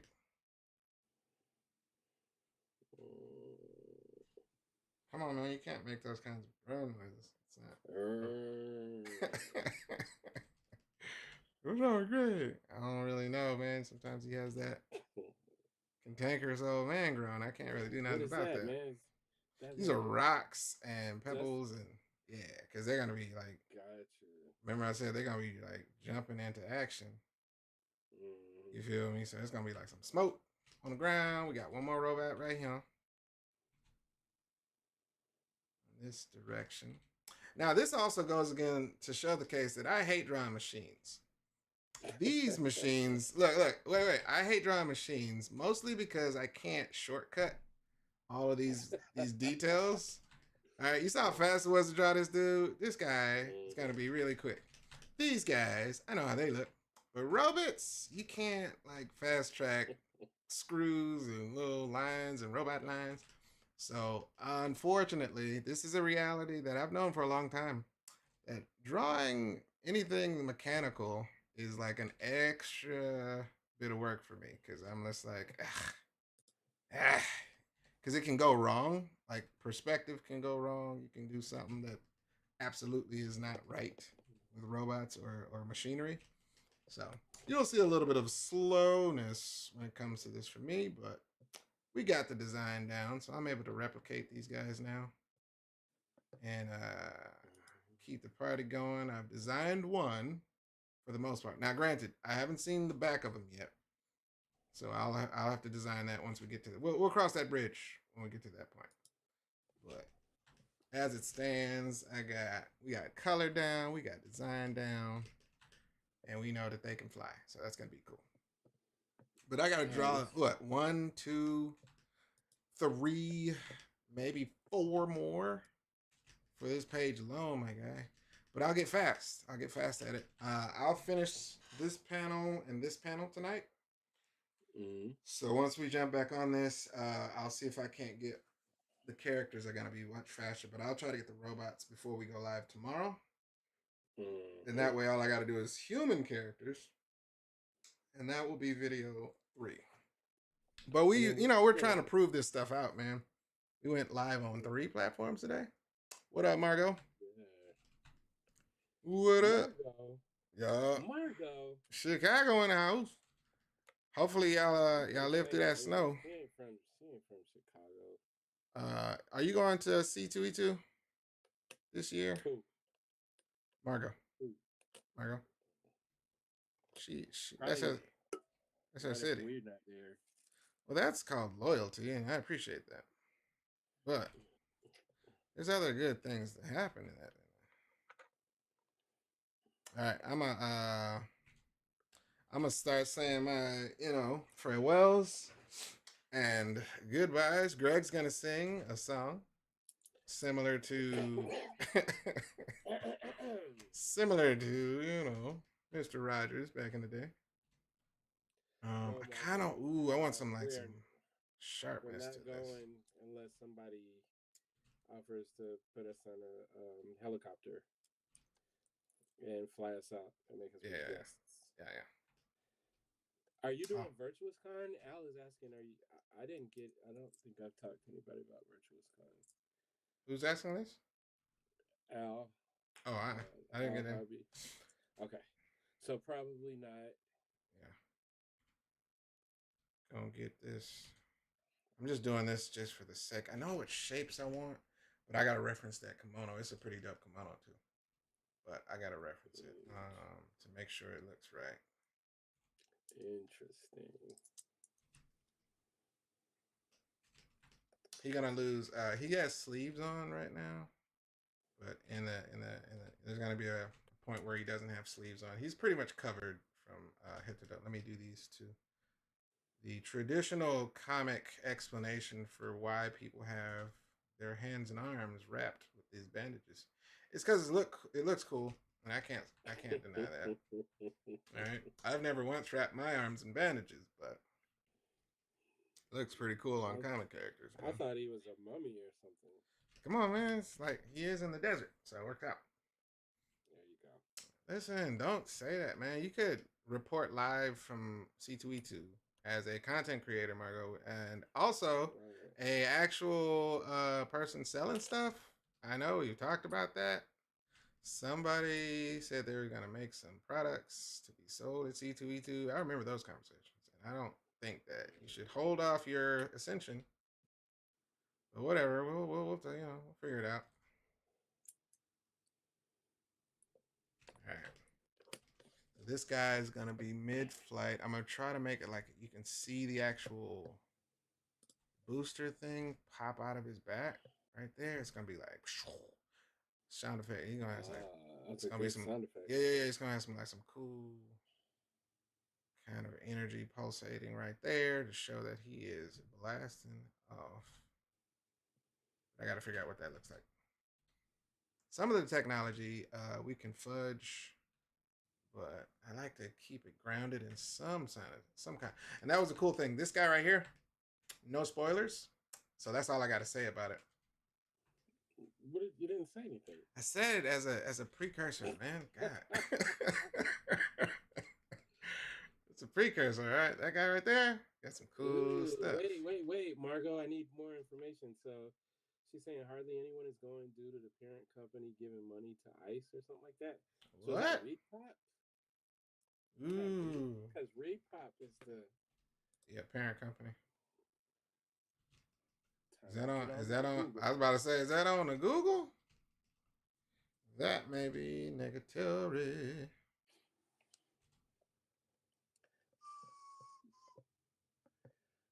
Okay, so this based on information, Repop itself is not directly giving money to ICE. However, the controversy stems from the fact that Repop is a subsidiary of RELX Group, which has been contracted to provide its data aggregating service LexisNexis to ICE. Ew. Good looking out. Good looking out. Big up on that info. That's interesting. Right. Ouch. That's cray. That poo cray. But again, may not show up to any of those shows this time. Yeah, we're gonna we did like a long stretch of like doing like the same shows a lot. Yeah. So we're gonna like try to hit like some different areas. Also with the economy and everything, it's just like the type of money we used to make at shows, Mm-hmm. um, is is down, and it's not. I think it's just because everybody's money is down, Right. but we still do really well at the black shows. So we'll definitely we're gonna be at DreamCon. We're gonna be at Mm-hmm. MomoCon. Mm-hmm. Um, Ooh, that reminds me. I MomoCon. gotta send that email. MomoCon is our home Yeah. convention, so we're gonna be there. Momo till it ain't no mo. Right. So we're still getting around, but we are gonna be like hitting up some different shows. Just Back up. Round and round. All right. All right. I feel good about this, man. I do All too, right. man. So you saying I should color it? No, no, that's not what I'm saying. What I'm saying is, you can't stop me. like, no. It's already going down, man. It's happening already, man. We're going to stop. Damn it. It's already there, man. Yeah. All right, that's it. That's it. February, so we gotta crank.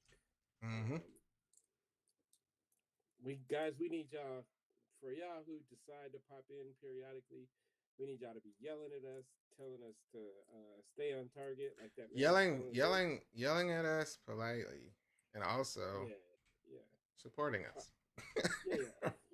Like yell at us, and then like pat us on the back. There you go. Just keep that balance going. Right.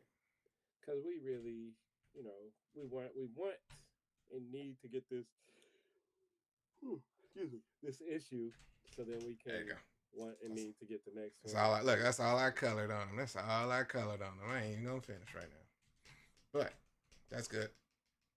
But you see the flotation. You see how it's gonna flow. It's gonna flotate that way. Yeah, I don't want you to color anymore. Whoa, man! Come on, man. This is new territory, right? It's ink. That's gonna be that. I think that top panel. Mm-hmm. I'm speaking for you, but I think that top panel is gonna be quick. Yeah. Now that I got the flotation of the helmet, I should be able to get that back view. I've never drawn it from that view, but that's okay. I'm gonna figure that out. Just rotate it in my mind. Some of it's gonna be covered with his like cape thing, right? His hoodie. Yeah.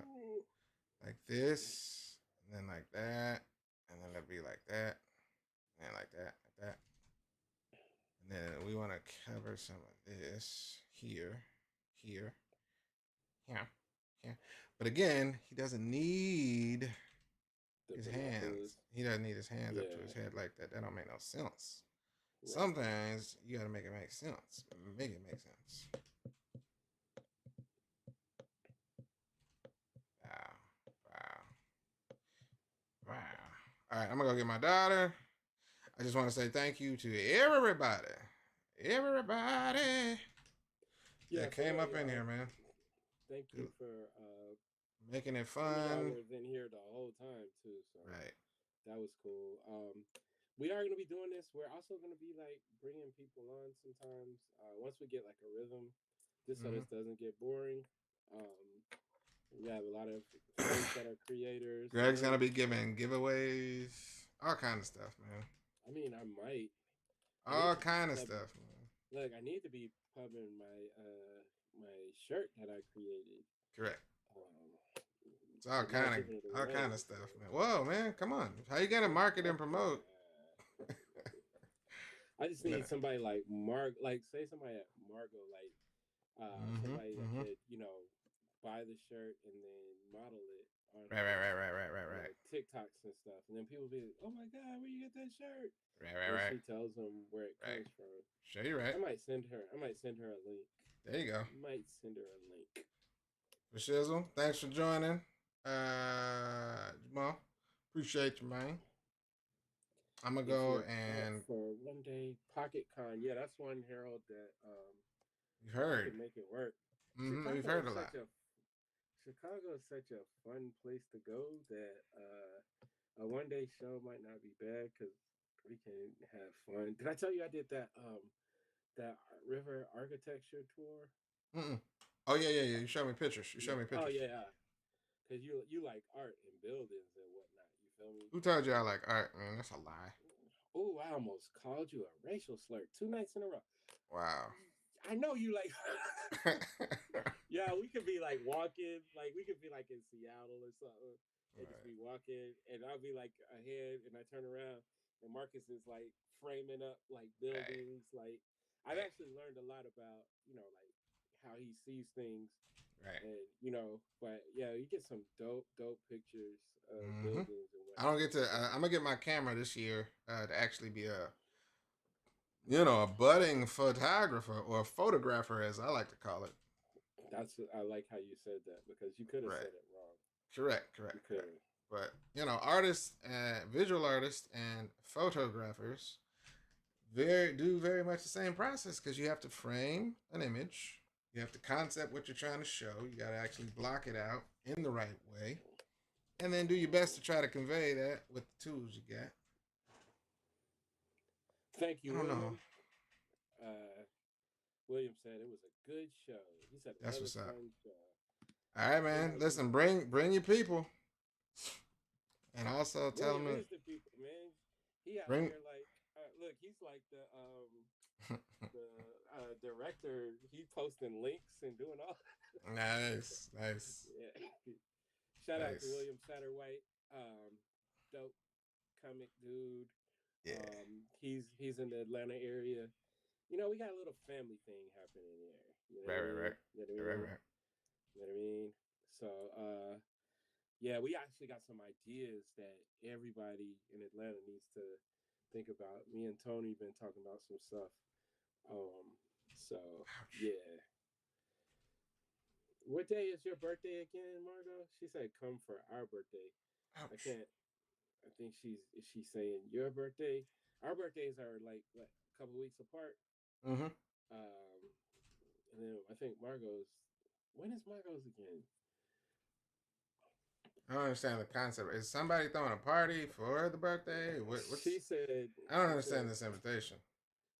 She said, "Come to Shy for our birthday, August 10th." Yeah, so it's got to be our birthday. Got it. I just feel like as a precautionary method, like somebody should be sending us birthday plane tickets. I We don't can, understand. we Like can, it just seems look, like we can that's where you're going with that. Like, hey, we're gonna save up and get some listen. We can stay at Margot's house. birthday We can plane eat tickets. all Sounds her great. food. Right, right, right. See what I'm saying? Drink all her drink. Seems like that's where you was going with that. Like, hey man, I got y'all on your birthday. Here you go. Which y'all want to fly? That's how I took it. Right. What kind of airline y'all want to fly? Is what I was hearing. It's it ain't nothing changed. Delta, first class, or somebody You else. see what I'm saying? Yeah. All right. Seems like where that was going. All right, man. I gotta go. Stop it. Yeah. We gotta close this out. This will be saving on the Tuskegee Heirs Facebook page, so you can look at it there if you missed anything. We're gonna try to do this again tomorrow. We're gonna try to do this. Yeah, I'll do some preliminary. I'll do some preliminary robots, so we don't. Now that we got them designed, all right. Yeah. And then that way we can focus on the kids. We got a robot that's gonna be right there. We got a robot that's gonna be right there. You're gonna hate me for this. We might have to get somebody else to draw this. I saw this thing. It's in the document, but it's like page 9 or something. What? Like it's beautiful. The robot? No, it's like a city. I don't want to say a cityscape. Mm-hmm. It's just we'll cross that bridge when we get to it. Sounds like a lot of work. Well, I was looking at it. I was like, oh, this is going to be a lot of work.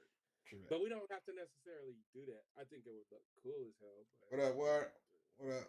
What up, good? What up, man? Who you talking He said, what up? He said, what up, fellas? On Instagram. I see it. All right, man. I'm on recording right now. So I'm gonna stop recording. Bow.